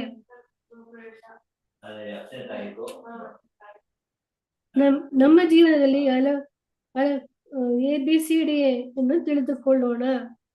A ಎಂದರೆ ಭಕ್ತರ ಸಂಘದಲ್ಲಿರುವುದು. B ಎಂದರೆ ನಾವು ಪುಸ್ತಕವನ್ನು ಓದುವುದು. C ನಾವು ದೃಢ ಸಂಕಲ್ಪನೆ ಜಪ ಮಾಡುವುದು. D ಭಕ್ತಿಯ ಸೇವೆಯನ್ನು ತೊಡಗುವುದು. E ಎಂದರೆ ಭಗವಂತನ ಪ್ರಸಾದವನ್ನು ಸೇವಿಸುವುದು. F ಎಂದರೆ ಏಕಾದಶಿ ದಿನ ನಾವು ವ್ರತವನ್ನು ಮಾಡುವುದು. G ಎಂದರೆ ಗುರುವಿನಿಂದ ದೀಕ್ಷೆಯನ್ನು ಪಡೆಯುವುದು. H ಎಂದರೆ ಶ್ರೀಮದ್ ಭಾಗವತ ಶ್ರವಣ ಮಾಡುವುದು. I ಯಾತ್ರೆಗಳನ್ನು ಹಮ್ಮಿಕೊಳ್ಳುವುದು, ಧಾಮಗಳಿಗೆ ಭೇಟಿ ಕೊಡುವುದು. ಹೀಗೆ ನಮ್ಮ ಜೀವನದಲ್ಲಿ ಸಾಧನ ಭಕ್ತಿಯನ್ನು ಅಳವಡಿಸಿಕೊಳ್ಳಬೇಕು. ಇವಾಗ ಸಾದೃಶ್ಯವನ್ನು ನೋಡೋಣ. ಭಕ್ತರು ಐಹಿಕ ದೇಹ ಎಂಬ ವಾಹನದಲ್ಲಿ ಪ್ರಯಾಣಿಕ ಮತ್ತು ಬುದ್ಧಿಯ ಚಾಲಕ, ಮನಸ್ಸು ಚಾಲನೆ ನಿಯಂತ್ರಿಸುವ ಸಾಧನ ಮತ್ತು ಇಂದ್ರಿಯಗಳು ಕುದುರೆಗಳು. ಹೀಗೆ ನಮ್ಮ ಆತ್ಮವನ್ನು ಸರಿಯಾದ ಜಾಗಕ್ಕೆ ತೆಗೆದುಕೊಂಡು ಹೋಗುವುದು ನಮ್ಮ ದೇಹದ ಪರಮ ಗುರಿಯಾಗಿರಬೇಕು. ಸಾದೃಶ್ಯದಲ್ಲಿ ಆ ಭಕ್ತರ ವಿಷಯ. ಜೇನುನೊಣಗಳು ಎಂದಿಗೂ ಮಲಕ್ಕೆ ಬರುವುದಿಲ್ಲ ಮತ್ತು ಸಾಮಾನ್ಯ ನೊಣಗಳು ಅವರು ಎಂದಿಗೂ ಜೇನು ಸಂಗ್ರಹಿಸಲು ಹೋಗುವುದಿಲ್ಲ. ಹಾಗೆ ಪಕ್ಷಿಗಳಲ್ಲಿ ಒಡಕು, ಮೃಗಗಳಲ್ಲಿ ಒಡಕು, ಮಾನವ ಸಮಾಜದಲ್ಲಿ ಒಡಕುಗಳಿವೆ. ಆದ್ದರಿಂದ ಸಾಮಾನ್ಯ ವ್ಯಕ್ತಿಯು ಕೃಷ್ಣ ಪ್ರಜ್ಞೆಗೆ ಬರುತ್ತಾನೆ. ಅವರು ನೊಣಗಳಾಗಲು ತರಬೇತಿ ಪಡೆದ ಕಾರಣ ಅವರು ಮಲವನ್ನು ರುಚಿ ನೋಡುತ್ತಾರೆ. ಜನರಿಗೆ ನೊಣಗಳಾಗುವುದನ್ನು ಕಲಿಸುವುದೇ ಆಧುನಿಕ ಶಿಕ್ಷಣ. ಇಲ್ಲಿ ಕೃಷ್ಣ ಪ್ರಜ್ಞೆ. ಆದರೆ ಅದನ್ನು ಜೇನುಗಳು ಮಾಡುತ್ತೀರಾ? ಜೇನುತುಪ್ಪವನ್ನು ಹುಡುಕುತ್ತಿರುವ ಇಲ್ಲಿ ಏನಾದರೂ ಎಂದು ಕಂಡುಕೊಳ್ಳುತ್ತಾರೆ. ಸಾದೃಶ್ಯದ ನಂತರ ಸಾರಾಂಶವನ್ನು ನೋಡೋಣ. ಸಾರಾಂಶದಲ್ಲಿ ಭಕ್ತಿಪೂರ್ವಕ ಸೇವೆಯಲು ಕಾರ್ಯಗಳನ್ನು ಮಾಡಿ ಇಂತಹ ಪರಿಸ್ಥಿತಿಯಲ್ಲಿ ಭಗವಂತನಿಗೆ ಶರಣಗತನಾಗಿ ತಮ್ಮ ಕರ್ಮಗಳ ಫಲಕ್ಕೆ ಆಸೆ ಪಡದವರು ಉದಾರಿಗಳು. ದೂರೇಣಂ ಹವೇನ್ ಕರ್ಮ ಬುದ್ಧಿ ಯೋಗ ಧನಂಜಯ ಬುದ್ಧೋ ಶರಣಂ ಅನಿಶ್ಚ ಕೃಪಣಃ ಫಲಹೇತವಃ. ಸಾರಾಂಶದಲ್ಲಿ ಅಭಕ್ತರ ವಿಷಯ ತಿಳಿದುಕೊಳ್ಳೋಣ. ಭಕ್ತಿಪೂರ್ವಕ ಸೇವೆಯಿಂದ ಎಲ್ಲ ಹೇಯ ಕಾರ್ಯಗಳನ್ನು ಮಾಡಿ ತಮ್ಮ ಕರ್ಮಗಳ ಫಲಕ್ಕಾಗಿ ಆಸೆ ಪಡುವವರು ಕೃಪಣರು. ಜಿಪುಣರು ಮಾತ್ರ ತಮ್ಮ ಕರ್ಮದ ಫಲವನ್ನು ಸವಿಯಲು ಬಯಸುತ್ತಾರೆ. ಇವರು ಇನ್ನಷ್ಟು ಐಹಿಕ ಬಂಧನದಲ್ಲಿ ಸಿಲುಕುತ್ತಾರೆ.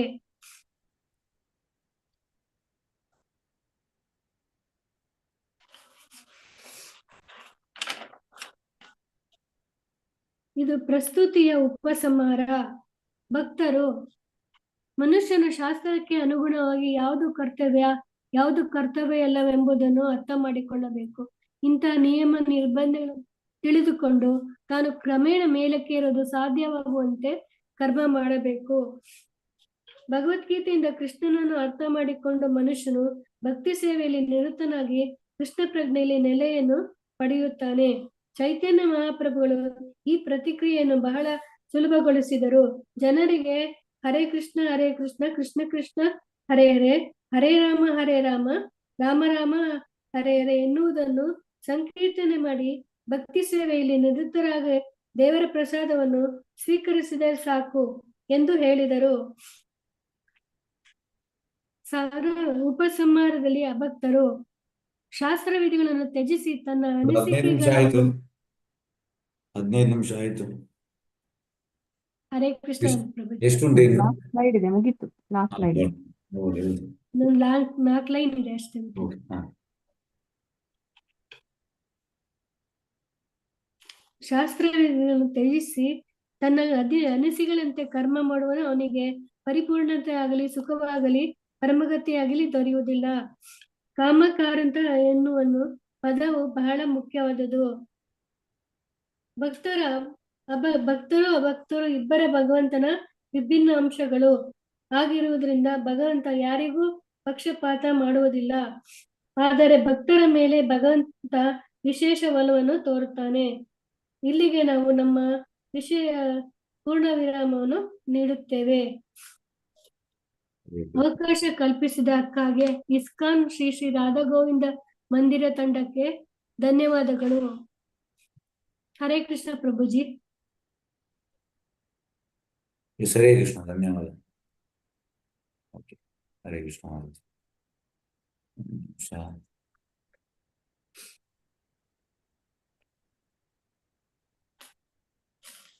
ಎಸ್, ಹರೇ ಕೃಷ್ಣ. ಎಸ್, ಎಲ್ಲ 4 ಪಾರ್ಟಿಸಿಪೆಂಟ್ಗಳು ಧನ್ಯವಾದ, ಮತ್ತೆ ಮೆಂಟರಿಗೆ ಕೂಡ ಧನ್ಯವಾದ. ಎಸ್, ಹರೇ ಕೃಷ್ಣ, ಧನ್ಯವಾದಗಳು.